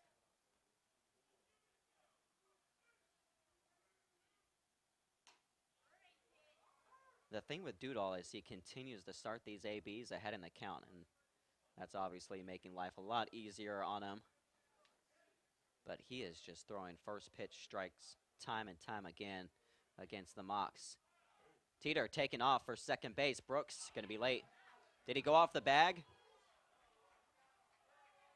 McDade was trying to sell it that he went off the bag there. Boy, Teeter got a decent jump off of first base. He does have one stolen base this year. Give him his second one right there. Kind of an awkward slide where it looked like his hand might have slipped off the bag. So all of a sudden, Florida Southern, they've got a runner in scoring position.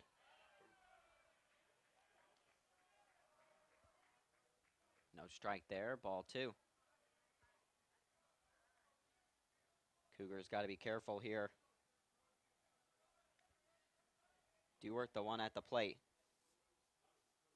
The pitch from Dudall, just nasty breaking ball there.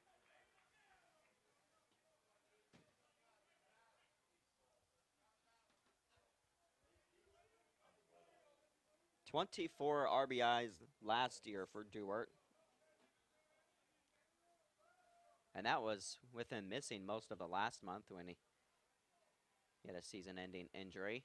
2-2 the count. Runner on second. Doesn't matter. Strike him out. Another one. Put another K up on the board. Strikeout number 9 for Devin Dudall. Let's head to the bottom of the 6th.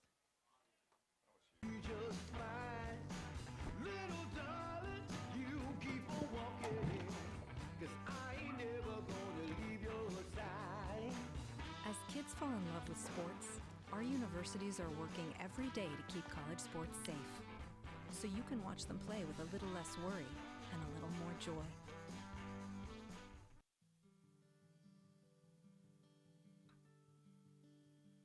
As Division II student athletes, we are committed to being our best. Division II National SAC is proud to partner with the Sports Science Institute to play a role in the cardiac safety and health of student athletes. Although many student athletes with heart conditions live healthy, active lives, up to 10 NCAA student athletes die each year of sudden cardiac death during athletic activities. The facts are that immediate delivery of CPR and AED saves lives, so everyone should be CPR and AED trained. Please join us in this important initiative. Make it yours.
Back here at Ragsdale Field on the campus of Columbus State University, 1-0 Cougars on top. Devin Dudall has been outstanding on the mound.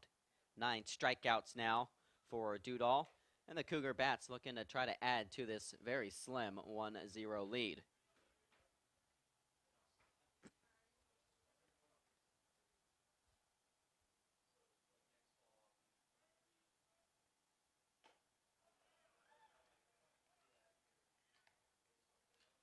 Nine strikeouts now for Dudall.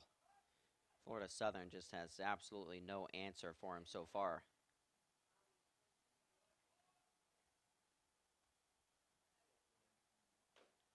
There's the pitch. Ball there. Wilbanks the one at the plate to lead things off here for CSU.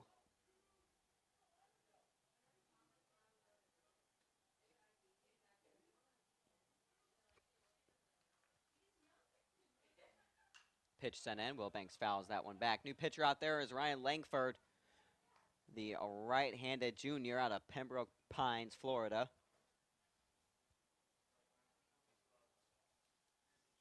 Langford trying to keep this at a 1-run deficit, making just his 3rd appearance so far this season, but he has yet to give up a run for the Mocs.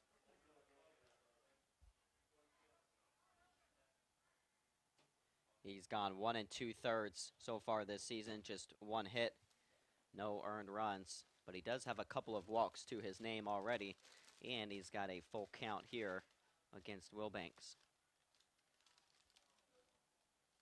Langford delivers. Wilbanks rips it foul.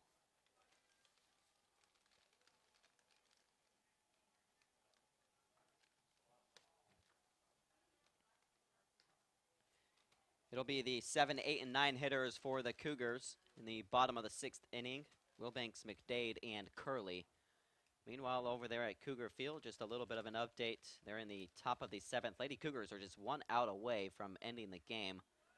Bellarmine's trying to make things interesting. It's a 9-6 game over there at Cougar Field. Wilbanks draws himself a walk. A leadoff walk at that.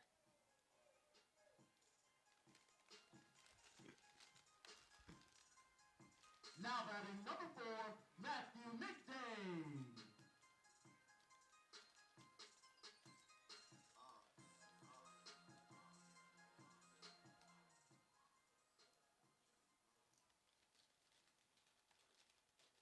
So here comes McDade. Looks at that ball to start this at bat. Sophomore out of Cape Coral, Florida. Impressive freshman campaign for the Cougars last year. He's going to be a guy that's sticking around this starting lineup for his entire Cougar career. Great pitch delivered in there by Langford for the strike.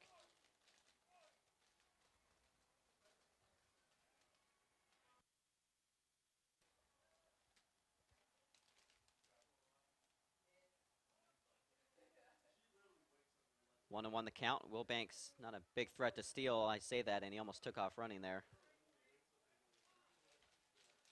Goes back to first, 2-1 the count.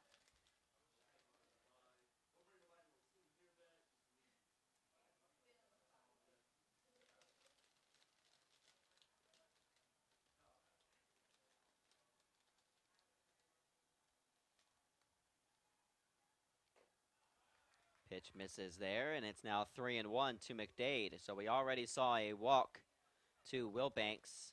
Langford has walked 3 batters already this season in just 1 2/3. That's going to cause Teeter and Miosi to trot on over and have a few words with their pitcher. Well, Florida Southern still undefeated on the year. They opened up the season 4-0 before they came on over here to Columbus, Georgia. Picked up the win to improve to 5-0 last night, part of that 6-3 win over the Cougars. This is a team looking to bounce back and get back into postseason play after a tough season last year. Florida Southern always kind of one of the D2 powerhouse baseball programs year in and year out, which is why last year was such a weird anomaly for them with a 23-27 record. Back-to-back walks, though. McDade will head on over to first base.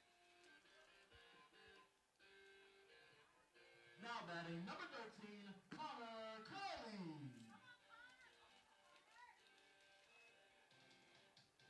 Connor Curley will be the one at the plate. And some other good news for you Cougar fans out there. They've got the handshakes going over at Cougar Field, which means the Lady Cougars have picked up their first win of the season. A 9-6 win over Bellarmine.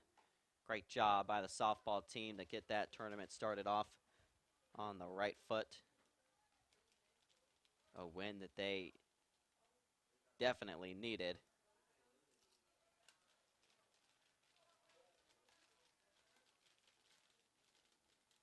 They'll play again here, coming on up. Curley trying to lay down the sack bunt. They're going over to third base.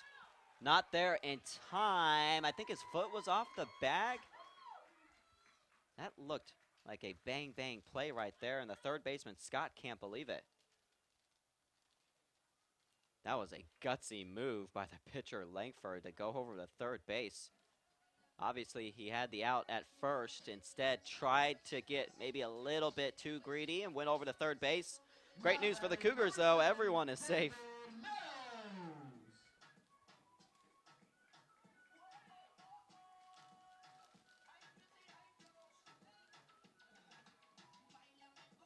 So runners now on first, second, and third. We've got another bases loaded scenario. This time, though, no outs. Oh, Meadows with a sword there. He went fishing on that one.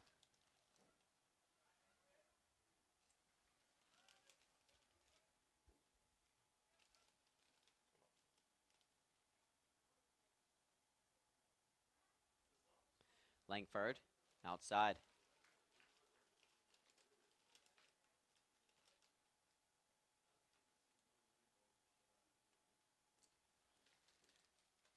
Need some runs here for the Cougars. A chance to bust this game open. Got to take advantage of this opportunity with no outs. Meadows fouls that one back.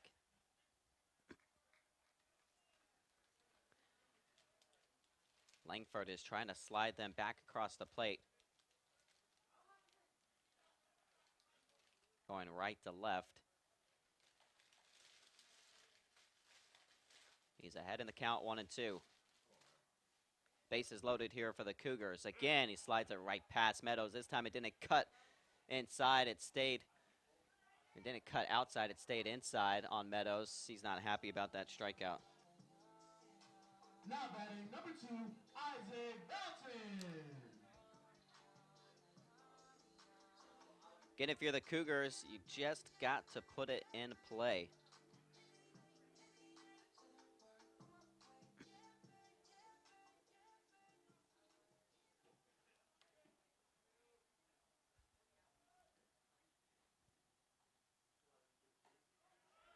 Went right back to that pitch. That's his confident pitch for Langford as he continues to go back to it when he needs it the most. 0-1.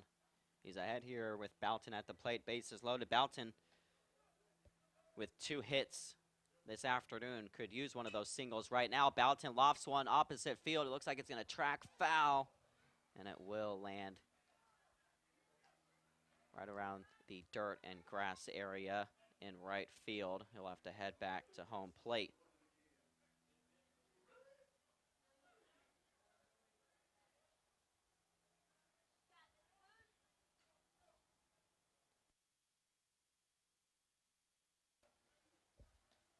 So Belton will get a chance to dig in once again here for the Cougars. 3 RBIs this season. One of the freshman starters for CSU. Named his Region Player of the Year last year up at Fellowship Christian School. Hit over 500 as a senior. He's behind 0-2. And a called third strike. Back-to-back strikeouts and a couple of nasty pitches from Langford.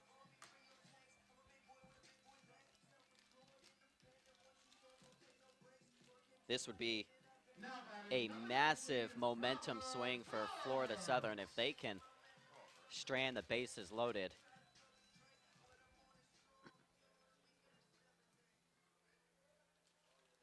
Cougars had the bases loaded with no outs. They had the bases loaded last inning as well with only 1 out, and they only got 1 run out of it.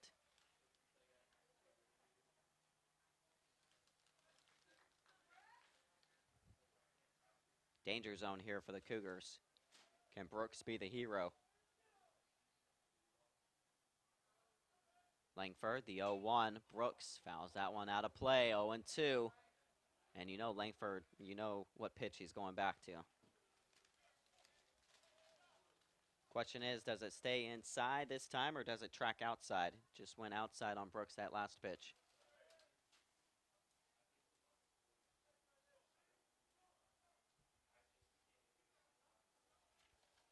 Runners on first, second, and third. 2 walks and a single. And now Langford trying to get out of it. 0-2 the count, the pitch high, 1-2.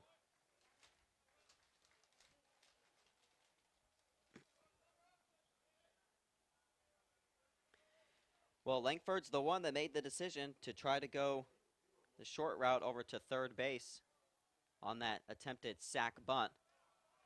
It backfired on him when Wilbanks was ruled safe over there at third.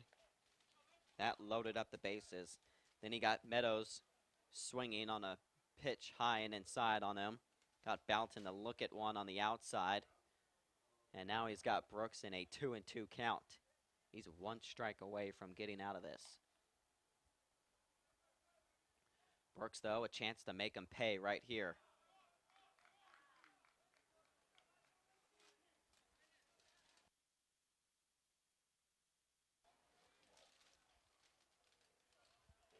Well, we've got 1 bases loaded walk already.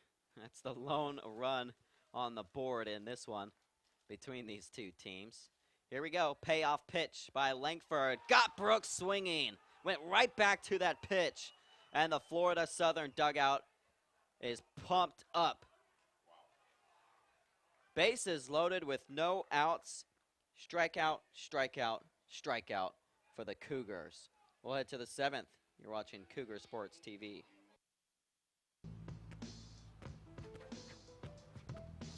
It's not about where you were born. It's not about your gender or the color of your skin or whether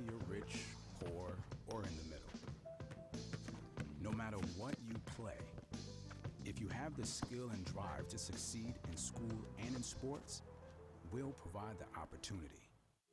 The American dream to me as an immigrant means having the opportunities that my parents didn't have. Being the first one in my family to graduate, it meant everything my parents sacrificed for me to get to this point. It was paying off. Estoy muy orgulloso de Michael por haberse graduado de colegio.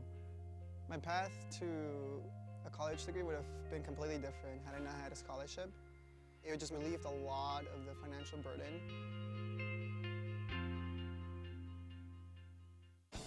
These are your teams, your players, your community of fans.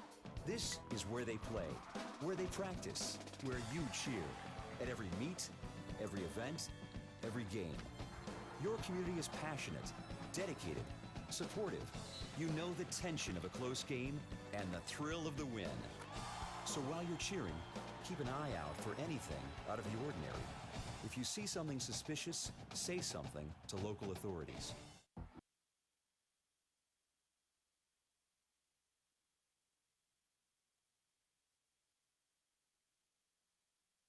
Welcome back here to Cougar Sports TV. Still a 1-0 game as Dudall and Maglich will do battle to lead things off here in the top of the 7th.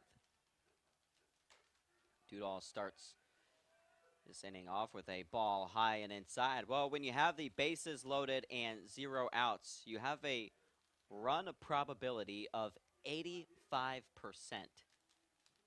85% odds that you're going to score just at least 1 run when you have the bases loaded and no outs. Unfortunately for the Cougars, they hit the other end of that spectrum, the 15%. The 15% that Florida Southern loves to see, as they couldn't get a single run across the board. Not only did they not get a single run across the board, it wasn't even close. Strikeout, strikeout, strikeout. And on top of that, it was your 1, 2, and 3 hitters for the Cougars. 3 consecutive strikeouts, and they stranded the bases loaded. Well, take a deep breath. Maybe it's all right because we have this guy out there on the mound right now. Dudall, that one chopped over to Meadows. 1 down.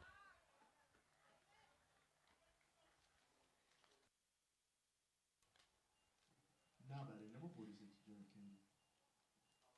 Kennedy. Dudall did give up the hit last inning. That was the first hit that he had given up since the opening inning before he got back on his strikeout track.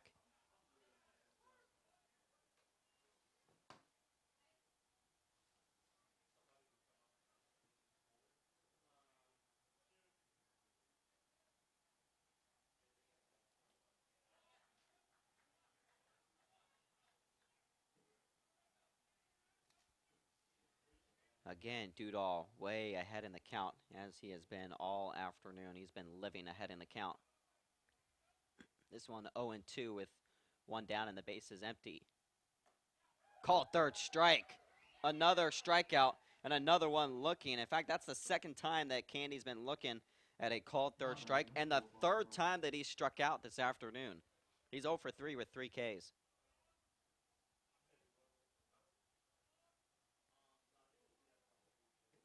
This is getting absolutely impressive here from Dudall.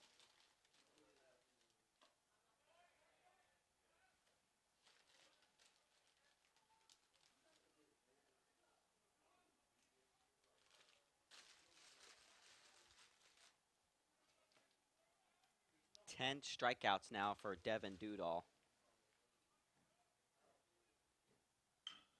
Oh, wow, that one's hit well into left field by Brown. Back at the wall, and one swing of the bat ties this game.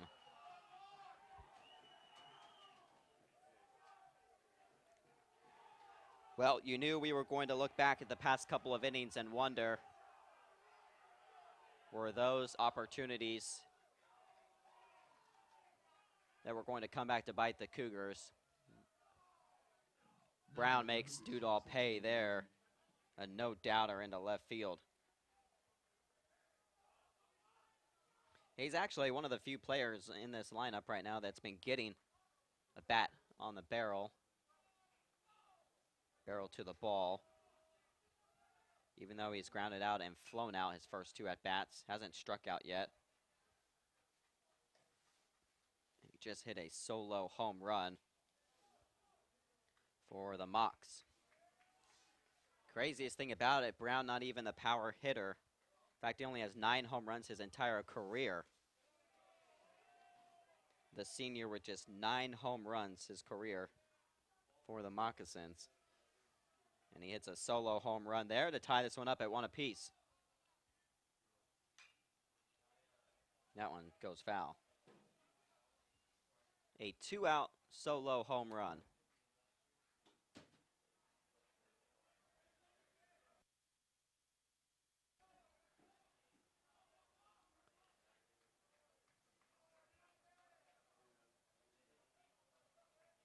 One and 2 the count. Dudall got him swinging. Another strikeout. Put it up on the board for Devin Dudall. Great bounce back there for Dudall. Let's see if the Cougar bats can wake up. We need some runs here on Cougar Sports TV. Being a champion takes more than skill, more than endless drills, more than using your head. Being a champion takes the heart to give it your all, the agility to thrive from any angle, and the relentless drive to be the best.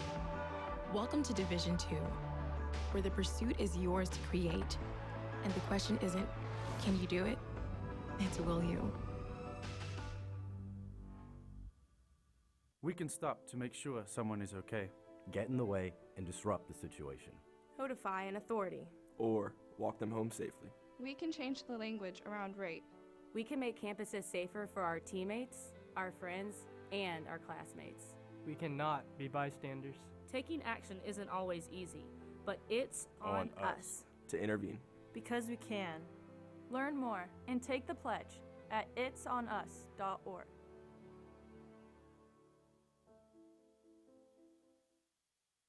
Opportunity to me means doing the things that will make you a better future. I always dreamed of graduating from college. So being the first one in my family to graduate, it meant everything my parents sacrificed was paying off. Having an athletic scholarship for the University of Mount Olive was key for my success. I had the opportunity to not only get an education, but be able to develop as an individual. Being a champion takes more than talent, more than the perfect pass, more than using your head. Being a champion takes the spirit to always push harder, the ability to overcome any hurdle, and the fire to be the best. Welcome to Division II, where the pursuit is yours to create. And the question isn't, can you do it? It's, will you? NCAA Teamworks is how the NCAA, member schools, student athletes, and corporate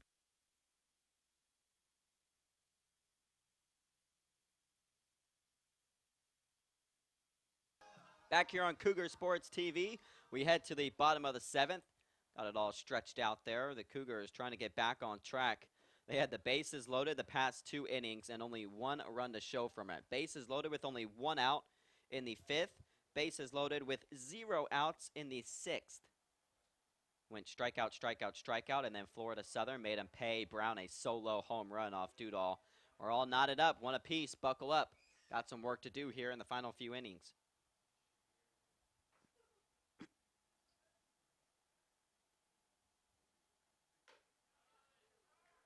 Bryson Horn will lead things off here for CSU as he tries to get the Cougar bats back on track.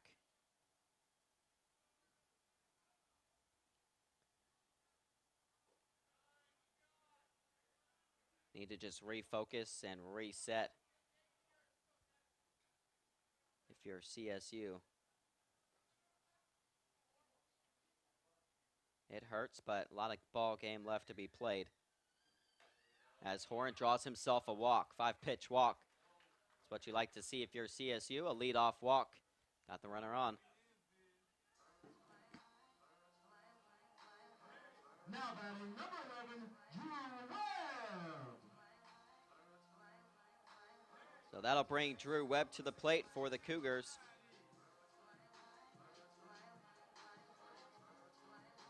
See if that will help them get back on track here. Lady Cougar softball team, meanwhile, by the way, they're getting set to start their second game of the afternoon. They picked up a 9-6 win against Bellarmine. In the opening game, they'll have a chance to grab a second win here. Getting set to take on Union over there at Cougar Field. Webb not happy with that call. A little surprised at the strike there. Looked a little outside. 1-1 the count.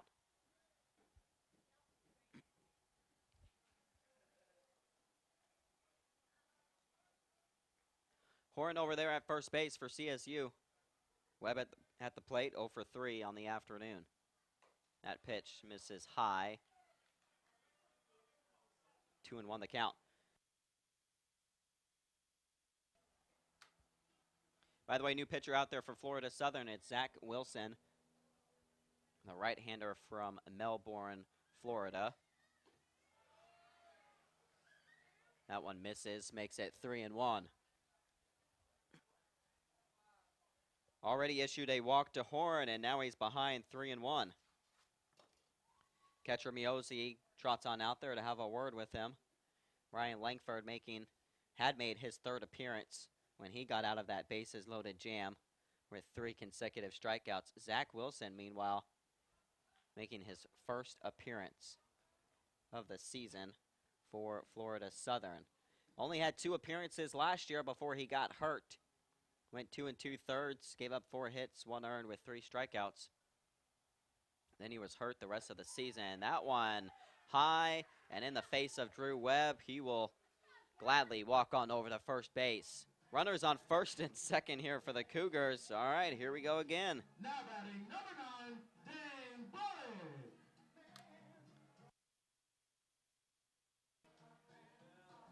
Look at that out there on the field. If you're watching, you can see all of a sudden the sun is shining. The clouds have parted just a bit. Sun out there on the field. It'll warm the temperatures up just a tad, warm the bats up for the Cougars as well. They need the timely hit. They haven't been able to get that timely hit this entire game. Couldn't get it yesterday in that 6-3 loss. Desperate for it here this afternoon in the later stages of this, the second game of the series. That pitch high, almost hitting Dane Bullock.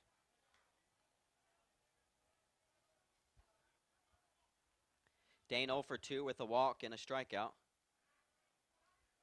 He's one of the players that stranded the bases loaded when he popped up to the second baseman back in the bottom of the 5th inning. 2-0 count. Bullock looks at a ball way ahead, 3-0.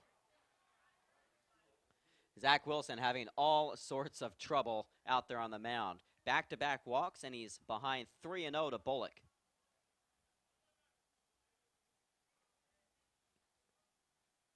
We'll see if Bullock has the green light.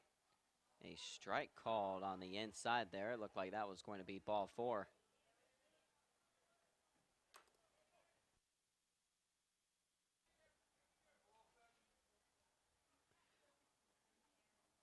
Runners on first and second. Webb's over at first, Horn at second base. There's ball 4. Bullock will head on over to first base. Here we go again. We've seen this before, right? Bases loaded for the 3rd consecutive inning. Now batting number 22, Will Wilbanks. And just like that, coach going to come out for Florida Southern, and it looks like they're going to go back to their bullpen. As Zach Wilson issued 3 consecutive walks, he'll head on out with runners all over the base paths. We'll take a break here on Cougar Sports TV. NCAA Teamworks is how the NCAA, member schools, student athletes, and corporate champions and partners actively engage in outreach efforts where national championships are played. Through initiatives such as NCAA Community 101 service learning projects, disaster relief efforts, youth clinics, backpack and school supply donations, and support of Special Olympics and the Make-A-Wish Foundation, the NCAA and its partners work together to leave a lasting legacy in the community. For more information on NCAA Teamworks, go to ncaa.com/teamworks.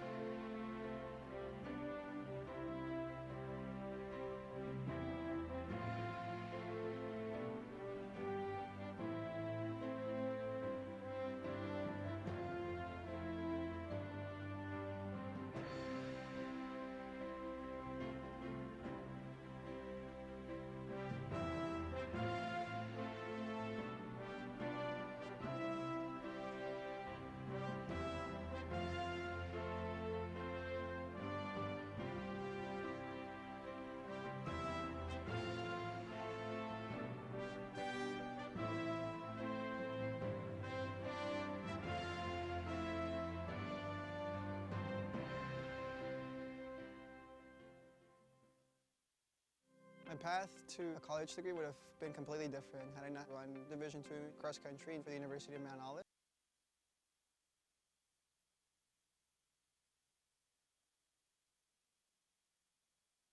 Here we go, back at Ragsdale Field. Cougars have the bases loaded for the third consecutive inning. Will Banks, the one at the plate for CSU. New pitcher out there. We saw him last night, Logan Verino, the right-handed junior from St. John's. And if you remember, this is a dude that works extremely fast up there on the mound. Runners on first, second, and third, and no outs.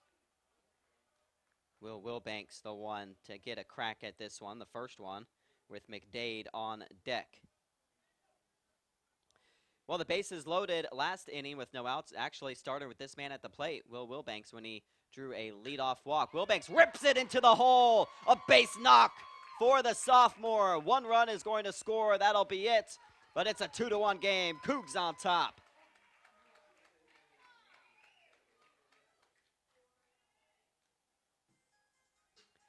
The RBI for Will Wilbanks. He delivers the timely hit.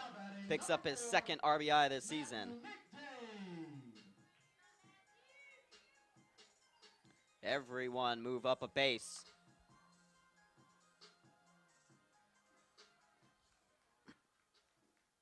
Yes, Wilbanks gives the Cougars the 2-1 lead. And now we get McDade at the plate. McDade also walked right after Wilbanks in the previous inning. He'll get a crack at Verino. Off speed, settles in for a called strike.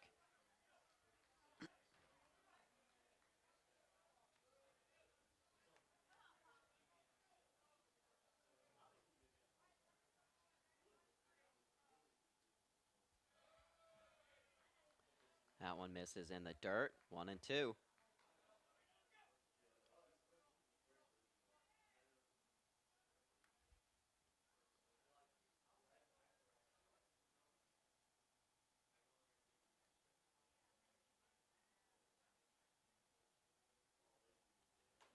The pitch there just misses Florida Southern.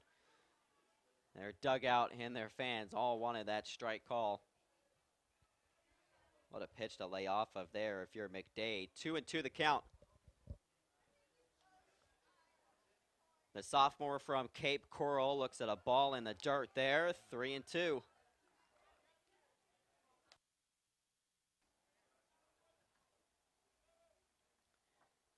One swing of the bat can bust this game open here in favor of the Cougars, as they try to even this series up at 1 game apiece. McDade lofts that one into left center field. It looks deep enough to have a chance to be a sac fly out there to left center, and it will bring in a run. Make it 3-1, Cougs on top.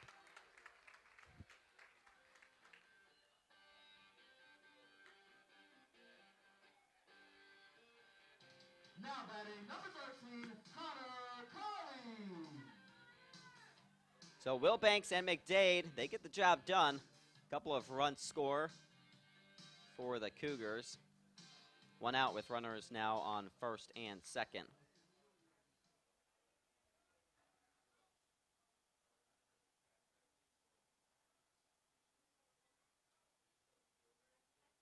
That'll do if you're the Cougars. A couple of runs across the plate here in the bottom of the 7th.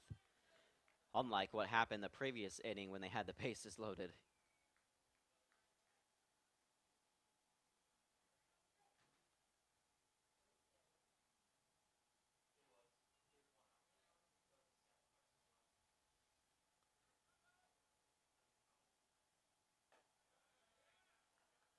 There's a ball sent in there. 2-0 the count with Verino on the mound.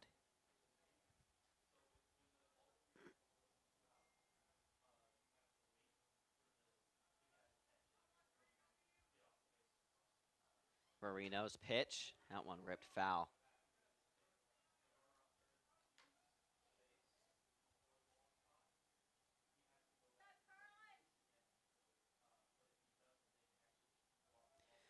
Connor Curley, the one at the plate here for the Cougars.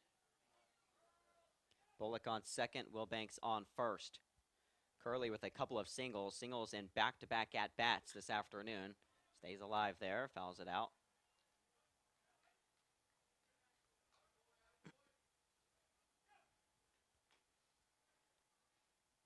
Wouldn't mind seeing the Cougars add to this 2-run advantage here in the bottom of the 7th.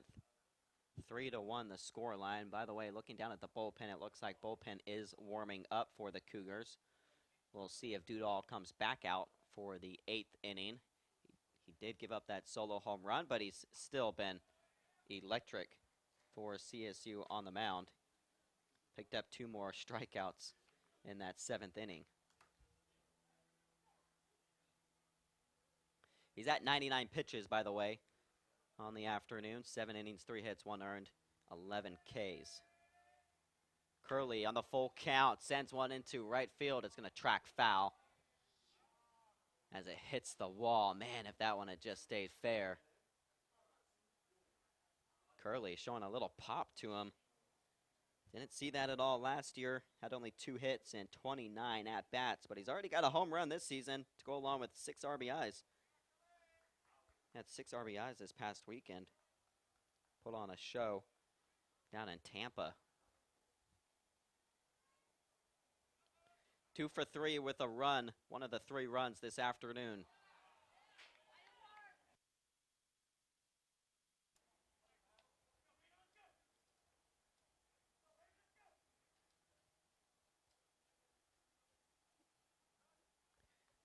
Curley working here for the Cougars.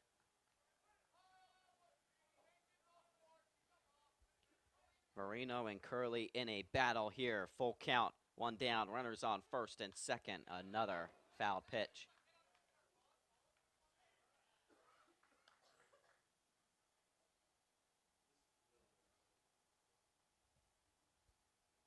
You see top of the lineup, Meadows there on deck. He'll be coming around for the 8th inning, hopefully not the 9th. Marino, the 3-2 pitch. Curley lofts one into right center field. It's going to drop in for a base knock. They're going to hold the runners, though. But we'll have the bases loaded again with only 1 out. Connor Curley, another single. That's singles now in 3 consecutive innings. Number 7, David Meadows.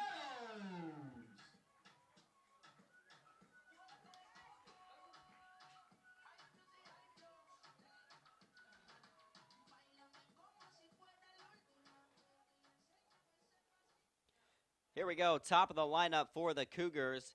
DR has a chance here for CSU to plate some more runs. He went fishing on that one. He's behind 0-1. He struck out with the bases loaded last inning. That started that strikeout streak of 3 in a row that got Florida Southern out of the jam. It was these 3 at the top of the lineup, Meadows, Boughton, and Brooks, that all struck out with the bases loaded and no outs. Good news is the Cougars have gotten at least 2 runs here with the bases loaded and no outs this time around. Much better than the previous time.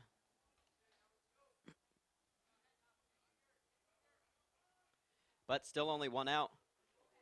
Chance to add to it here.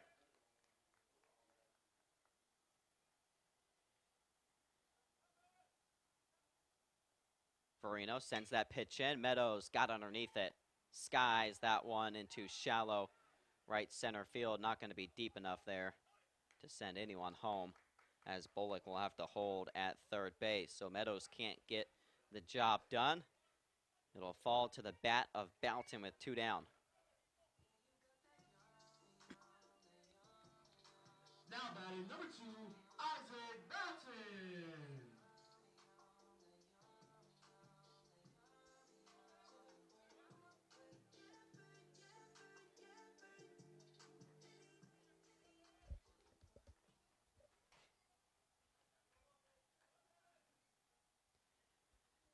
So Boughton the 1 up at the plate now for the Cougars with the bases loaded and 2 down.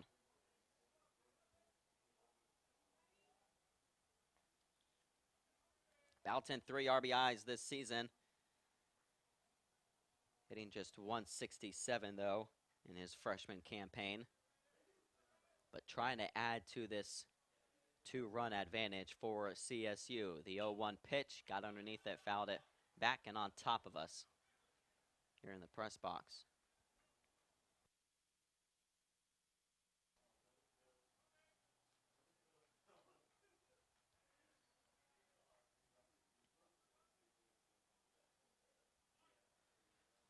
Bouncing quickly behind 0-2 here with Verino up on the mound.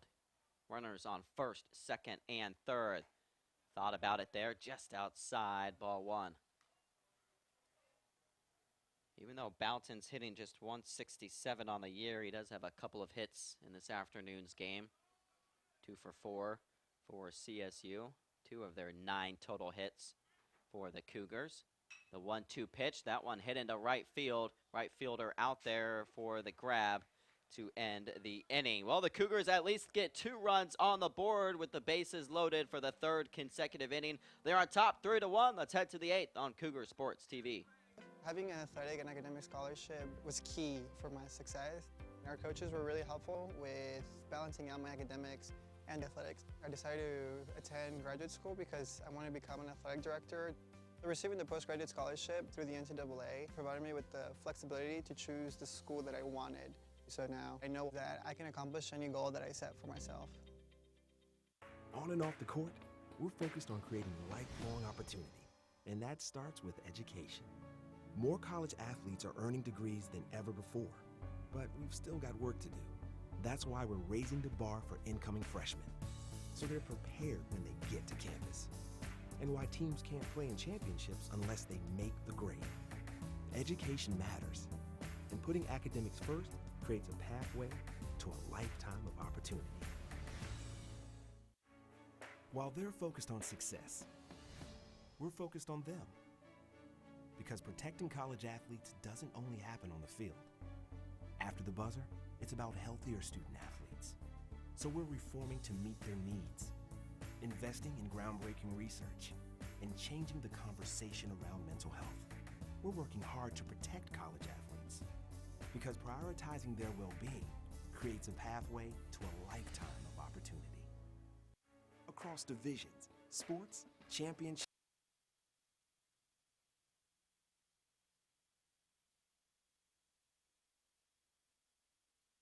Back here on Cougar Sports TV, we enter the top of the 8th. Devin Dudall has been a machine up there on the mound this afternoon, having himself one of the best games of his career. He was such a big-time player for CSU last year out of the bullpen and in relief, and Costa starts off behind 0-1, and he can't believe it. It's been one of those days where it seems as though every single batter is starting behind in the count against Devin Dudall. Even the home run that he gave up, Brown was behind 0-1 in that at-bat. Well, the Cougars have had bases loaded for 3 consecutive innings. They finally got multiple runs here in the bottom of the 7th when they plated 2 runs with the bases loaded and no outs.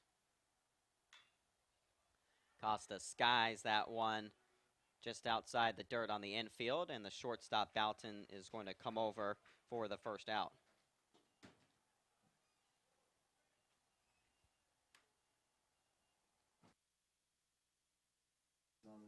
So it brings Ricky Gonzalez up to the plate. He has one of the 3 hits for Florida Southern. Had that single all the way back in the top of the 1st inning. He was the second batter in the game and picked up a single. And there was an error on the first batter of the game with Costa at the plate, so Florida Southern had runners on first and second to start the game. Look at Drew Webb trying to get there, can't quite in time.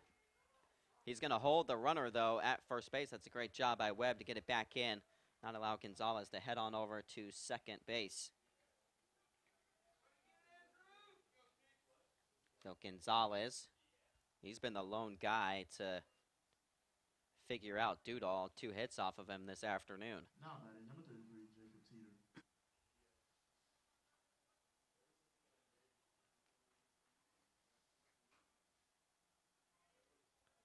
Dudall has given up 4 hits.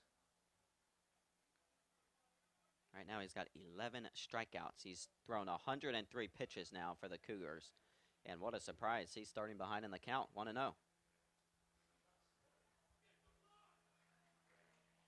Not what we're used to seeing with Dudall up there today.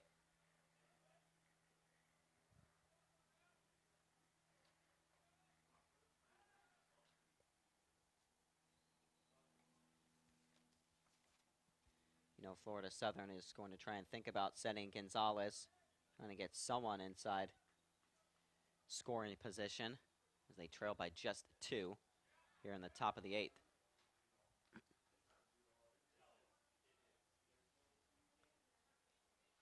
Brown, by the way, the starter for Florida Southern, not a bad outing.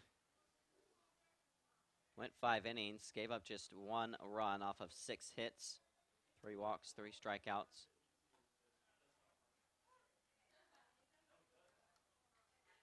Cougars somehow have just 3 runs up on the board despite 8 walks and 9 hits. That's a rarity to see, but an opportunity to escape with a win nonetheless. So you'll take it if you're a Cougar fan. 2-1 pitch. That one high, going towards foul territory. Webb is going to settle underneath it and make the grab out there in right field. Great play there by Drew Webb in foul territory to get underneath that ball. Gonzalez does advance over to second base, but 2 down. Now batting number 31, Zach Scott.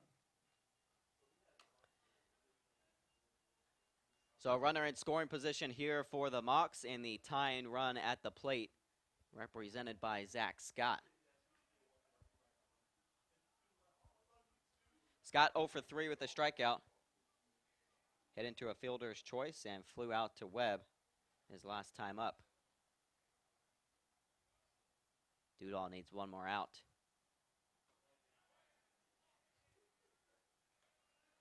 Second straight batter, Dudall started behind 1-0.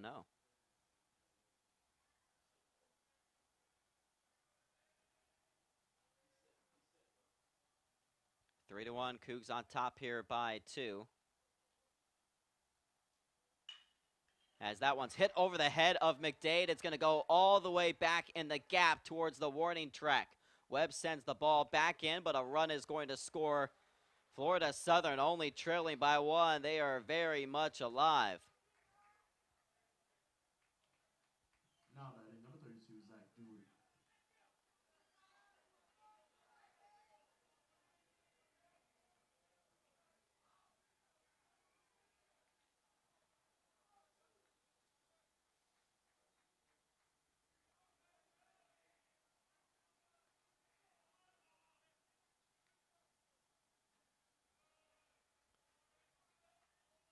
So Zach Scott delivering the RBI single for Florida Southern. He had 41 RBIs last year, the team MVP.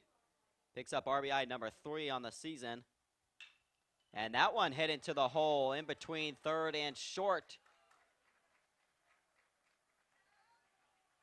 We'll see if Coach Appleton sticks with Dudall out there. Florida Southern stringing together a couple of hits here in the top of the 8th.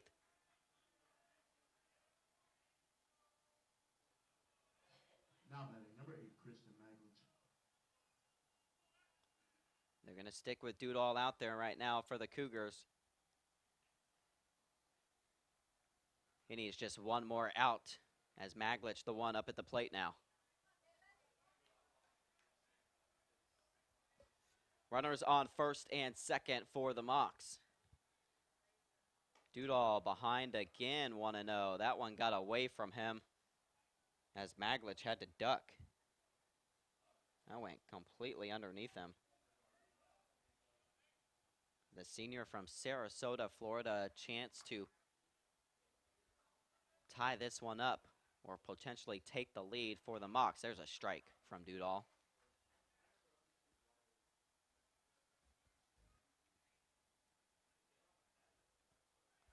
Got to keep this at a 3-2 game here. Need 1 more out from Dudall. The 1-1 pitch. That one lifted into right center field. It's going all the way back and bounces off the wall. Lucky for the Cougars, it stayed in play, But this game's all of a sudden tied up at 3 apiece. Florida Southern, 2 runs here in the top of the 8th. They respond immediately to the Cougars.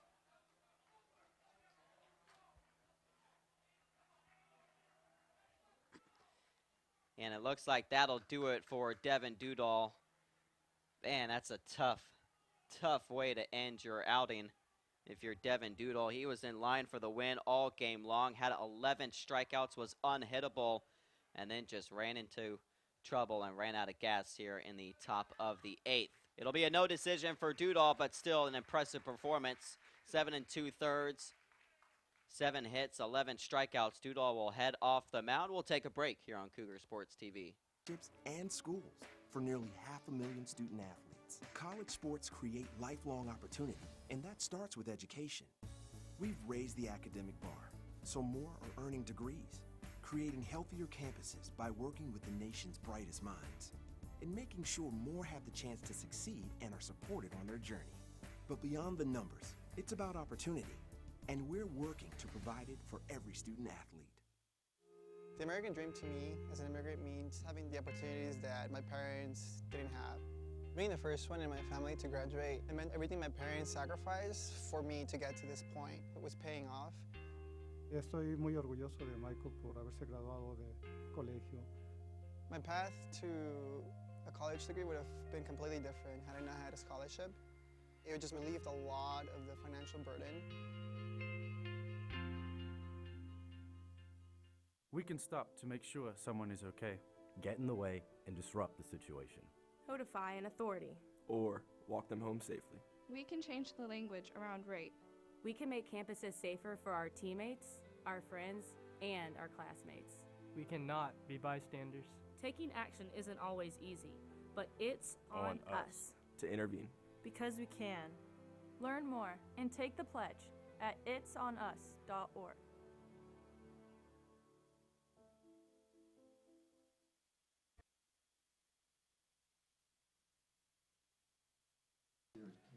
It's going to fall into the hands of Brady Keiss here for the Cougars. 3-3 game, runners on the corners with 2 outs. CSU needs 1 out. Keep this at a tie game and bring their bats up to the plate in the bottom of the 8th. A swing and a miss there to start this AB. Keiss, the new pitcher up there for CSU. Candy, the one at the plate. So Devin Dudall pitched magnificently all game long until he ran into trouble in the top of the 8th, and unfortunately for him, he's going to be in line for a no decision this afternoon. 3-3 tie as Dudall goes out. Hopefully he won't be on the hook for a potential loss with runners on the corners here for the Mocs. 11 Ks for Dudall as he had given up just 3 hits all game long and then proceeded to give up 4 singles here in the 8th. Single by Gonzalez, single by Scott, single from Dewart, and then a single from Maglich, including 3 singles in a row, making it a 3-3 game, and Cougars can't believe that wasn't a strike. Wow. Not sure where that ball missed, because it should have been a called 3rd strike. Well, Keiss will have to do it again here for the Cougars. 2-2 the count.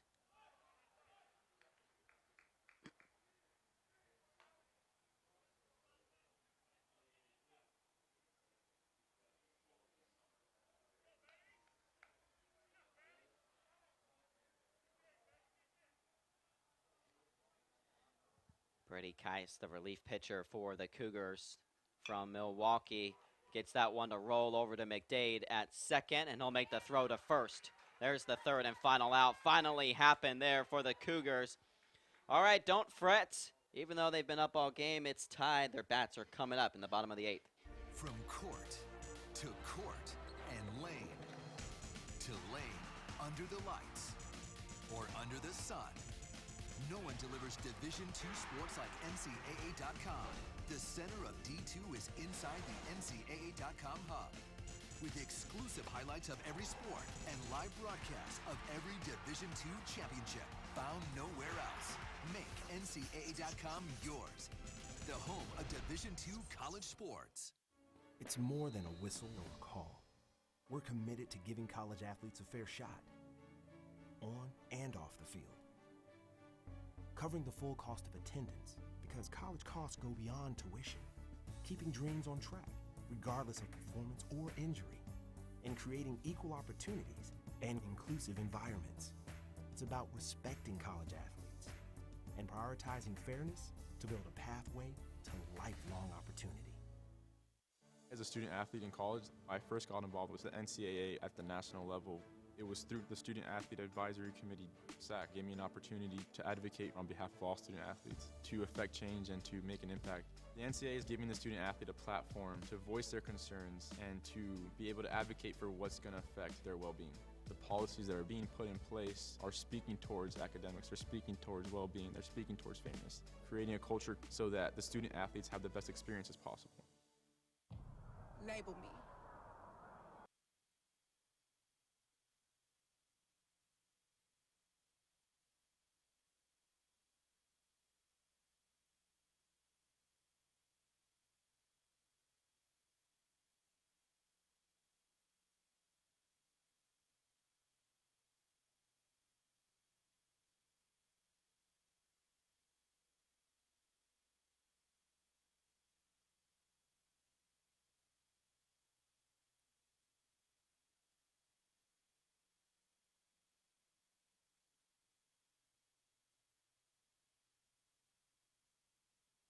Back here at Ragsdale Field, bottom of the 8th inning, we're all knotted up at 3 apiece. And Robert Brooks will be the leadoff hitter for the Cougars. New pitcher out there, almost hitting Brooks inside on that first pitch. Mike Paliz, that is, number 21, the right-handed sophomore from Tampa, Florida, where the Cougars just played at last weekend. Part of their 3 wins that they picked up last week. Right now, they're looking to get a win here this afternoon to even up this series at 1 game apiece. They've pretty much been in control all game long, even though it's been a slim lead. Dudall was incredible, had electric stuff out there for the Cougars as Brooks rips one into left center field, splitting the left fielder and center fielder out there. It's only going to be a single, but still a leadoff hit for CSU.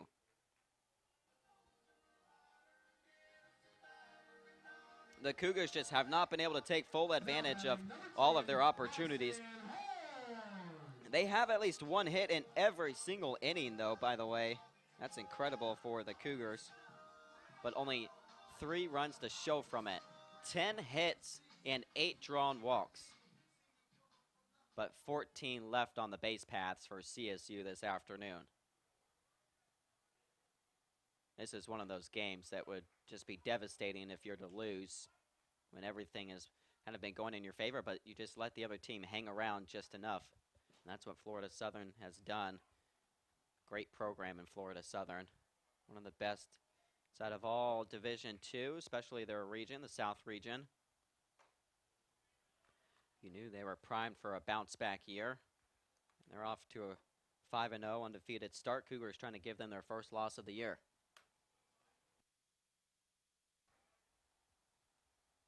It's Bryson Horn at the plate. Paliz already gave up a single to Robert Brooks. Horn got underneath that one, though, as he sends it to Brown in center field for the first out.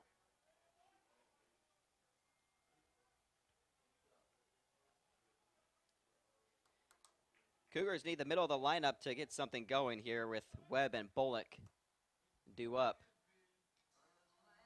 Would like to see something happen here for CSU. Drew Webb 0 for 3, although he does have one of the 3 runs when he was walked last inning. See if he can do something with Brooks over at first base. First pitch from Paliz is a ball.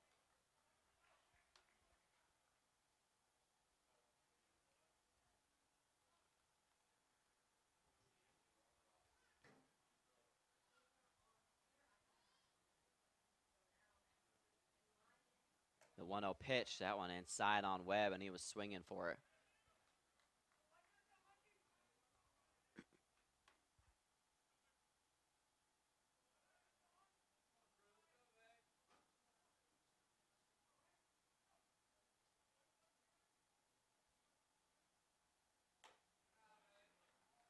Good eye there to lay off on that one. 2-1.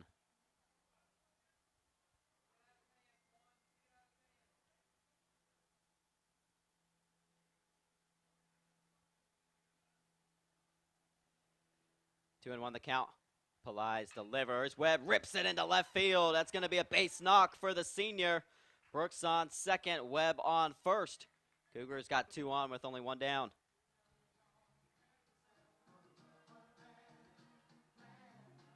Now batting number 9, Dane Bullock. Cougs in business here with Dane Bullock heading to the plate.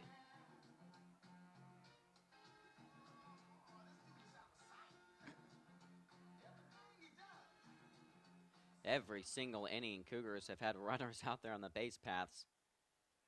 They've got to take advantage of it this time around in a 3-3 tie.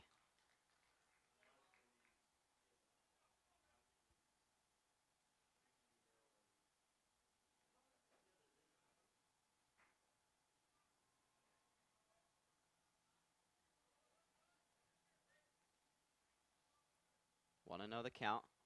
Pelies in the dirt there.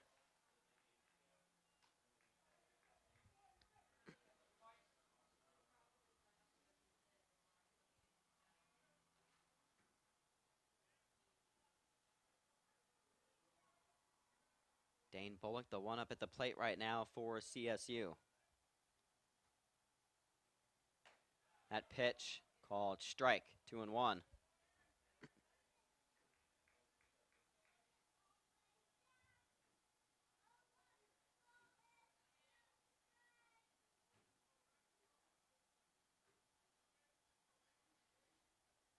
Here's your opportunity for the Cougars. That pitch inside on Bullock. It's going to make it a 3-1 count. No home runs so far this season for Bullock in his 5th game, his senior season for the Cougars, but he matched 11 home runs last year for CSU. Pelies looks back, the 3-1 pitch. Bullock got underneath that one, a little bloop into left center, and it drops in there. Into no man's land out there as it's in front of the left fielder, Maglich, and dropped just in front of Gonzalez, who was backtracking on that one. Tough break there for Florida Southern, but it loads the bases here for the Cougars.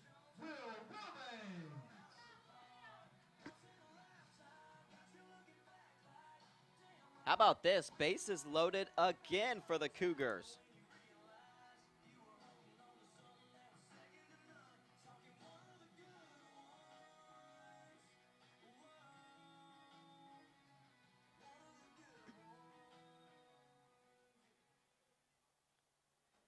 For the 4th consecutive inning, the Cougars have the bases loaded. Somehow still only 3 runs to show for it. But a chance to break the 3-3 tie here in the bottom of the 8th. It was Will Banks who had the bases loaded last inning and broke a 1-1 tie with an RBI single. He's got a chance to do it here for the Cougars 1 inning later.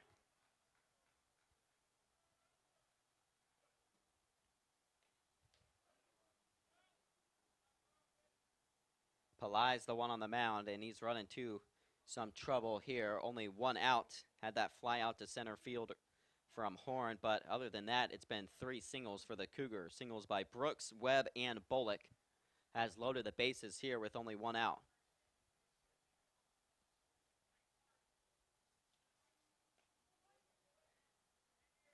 Wilbanks the one at the plate. Now a 3-0 count. You would assume he's for sure laying off this pitch here. Bases loaded in a tie game with only 1 out. Wilbanks sitting all the way, and there's a called strike as Pelies delivers a strike in there.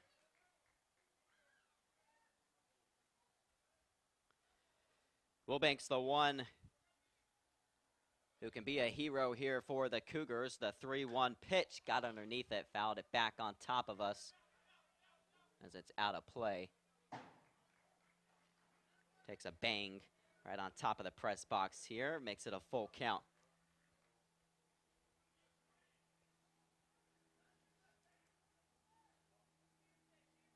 So Will Wilbanks, 3 for 3 this afternoon with an RBI and a walk. He has been perfect for the Cougars, and they need him right here to come through. Payoff pitch upcoming, one down, bases loaded, and he fouls it off.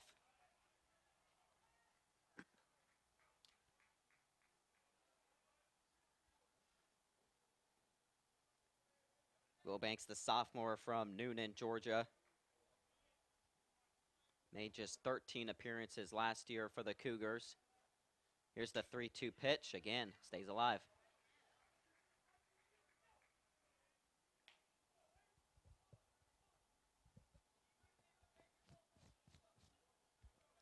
He had just 13 appearances last year for the Cougars, but he's played in all 5 games here for CSU this season.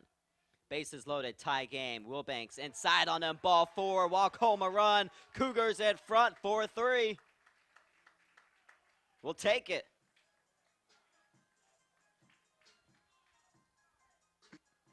Second time this game that the Cougars have walked in a run with the bases loaded.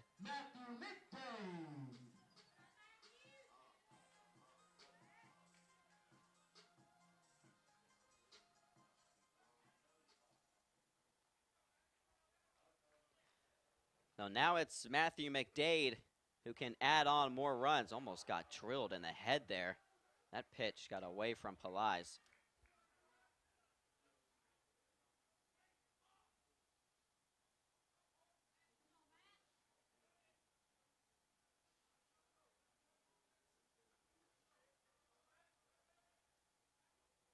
Here's McDade on the 1-0, rips one into left field. Left fielder back there in front of the warning track for the out. It'll be deep enough, though, for a sac fly. Another run scores for the Cougars. McDade getting the job done there on that fly out to Maglich.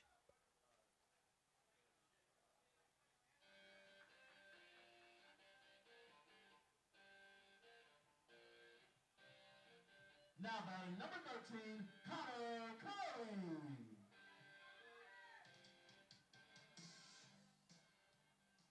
It's Connor Curley up at the plate here for the Cougars. 2 down, but CSU back up by 2.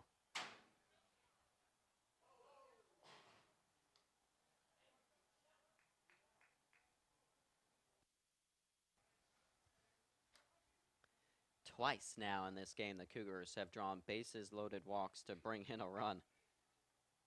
Great job by Wilbanks to stand strong inside the batter's box, earn himself an RBI.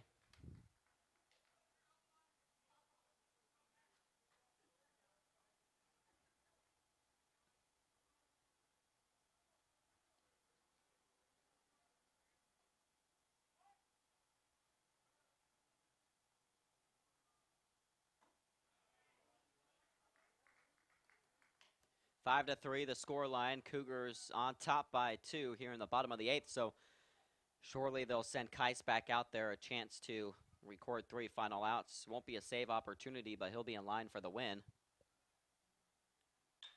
if they decide to roll with him. Connor Curley, though, trying to add to the lead. Sends one into left center field. Have yourself a day, Connor Curley. This kid has been unbelievable this afternoon. 4th hit of the game.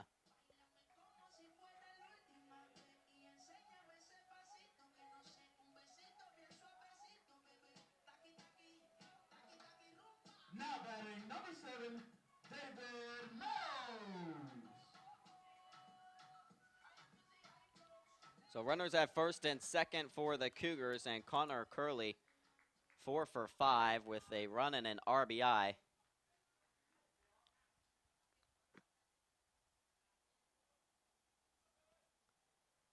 Cougs on top by 3 now, 6 to 3.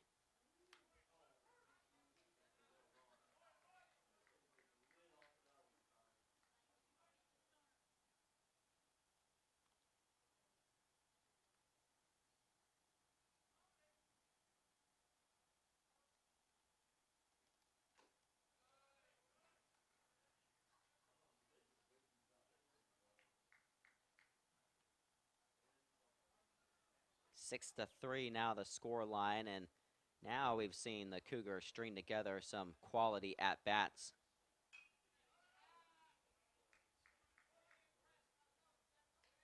They'll have a chance to bring Kais back out there.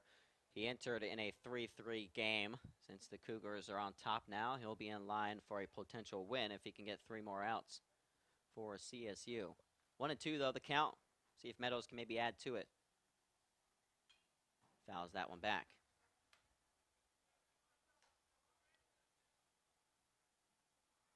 After all the battling back that Florida Southern has done, you know they're not going to go down quietly in the top of the 9th. This team has come back every single time the Cougars have gone on top.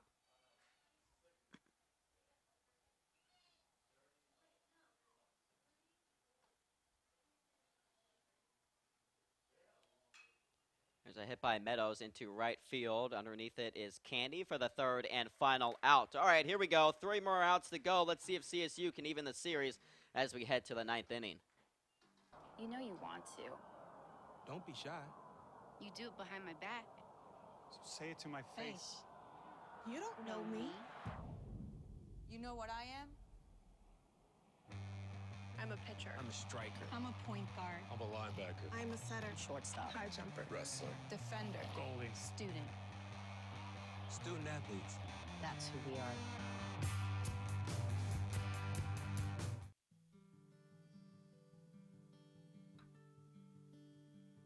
As Division II student athletes, we are committed to being our best. Division II National SAC is proud to partner with the Sports Science Institute to play a role in the cardiac safety and health of student athletes. Although many student athletes with heart conditions live healthy, active lives, up to 10 NCAA student athletes die each year of sudden cardiac death during athletic activities. The facts are that immediate delivery of CPR and AED saves lives, so everyone should be CPR and AED trained. Please join us in this important initiative. Make it yours.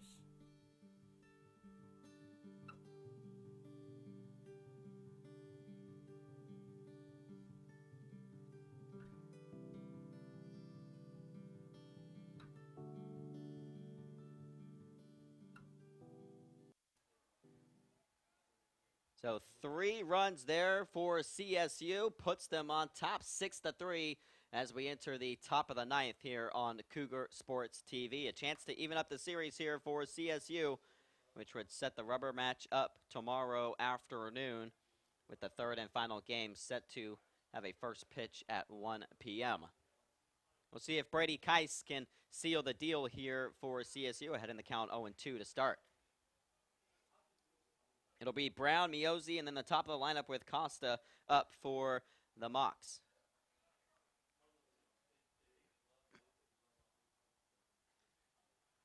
Oh, 2 pitch. Fouled out of play. Brown hit that solo home run. That's really what kind of started everything for Florida Southern. Hit that solo home run in the 7th inning to tie the game off Dudall, and then the big 8th inning for the Moccasins when they had 4 singles. They had 4 singles in the 8th inning, so CSU said we got to respond. They put up 4 singles of their own in the bottom frame of the 8th. They answered right back, 4 hits, 3 runs. But here comes Florida Southern. We knew they weren't going to go away quietly. A leadoff single for Brown. Kais this season, by the way, this his 3rd appearance of the year. He's gone 2 1/3 with a save. He's given up now just 2 hits. That one lifted into center field. Should be an easy play to make, though, for Connor Curley. 1 down. Cougars 2 outs away from picking up their 4th win of the season and handing Florida Southern their 1st loss.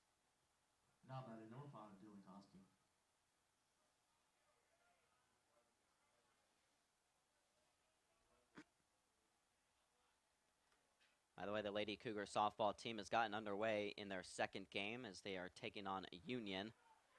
They won their 1st game of the afternoon against Bellarmine, 9-6. I'm hoping to go 2-0 here this afternoon over there at Cougar Field. They'll be in action as well tomorrow. right alongside this Cougar baseball team.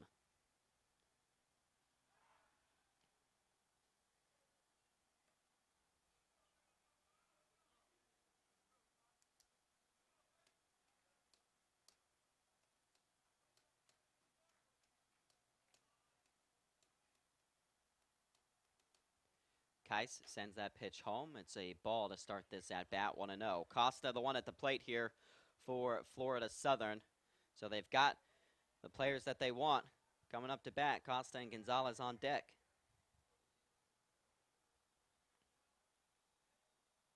Brown over there on first base. No strike there by the home plate umpire. 2-0 the count.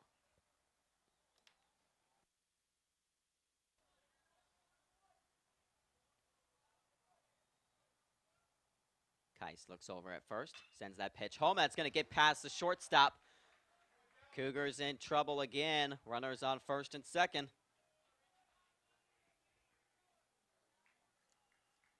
Florida Southern is not making things easy, and all credit to the Moccasins. Very impressive team out there. Hanging in tough. They've just been hanging around all game long despite the pitching performance from Devin Dudall.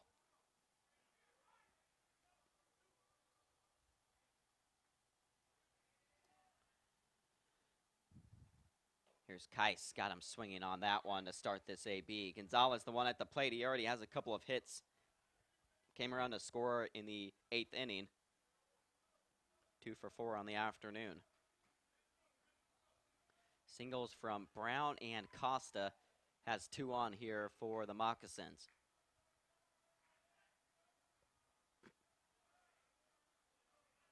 Florida Southern 5-0 on the year. Cougars 3-1. That one fouled back.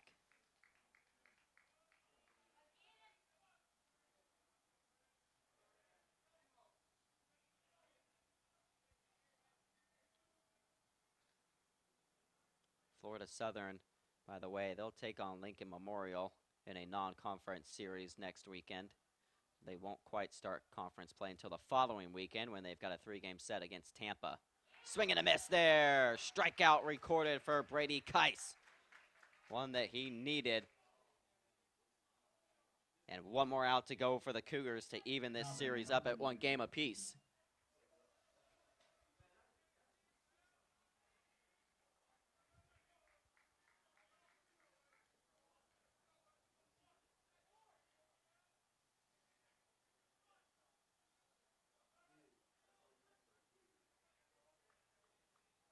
Teeter, the one up. He represents the tying run at the plate. And Kais has got to be careful because Teeter has a whole lot of power for Florida Southern. Hit 7 home runs with 8 doubles last year. The previous year before that, he was double digits as a freshman in doubles and home runs. 13 doubles, 12 home runs. This is a guy that can easily carry one out of the park.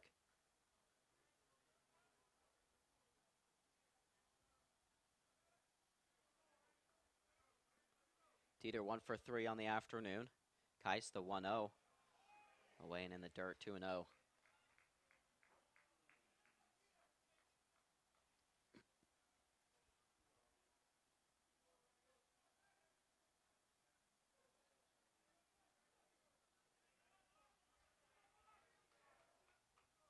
Runners on first and second. Kais sends that pitch home. It's a called strike.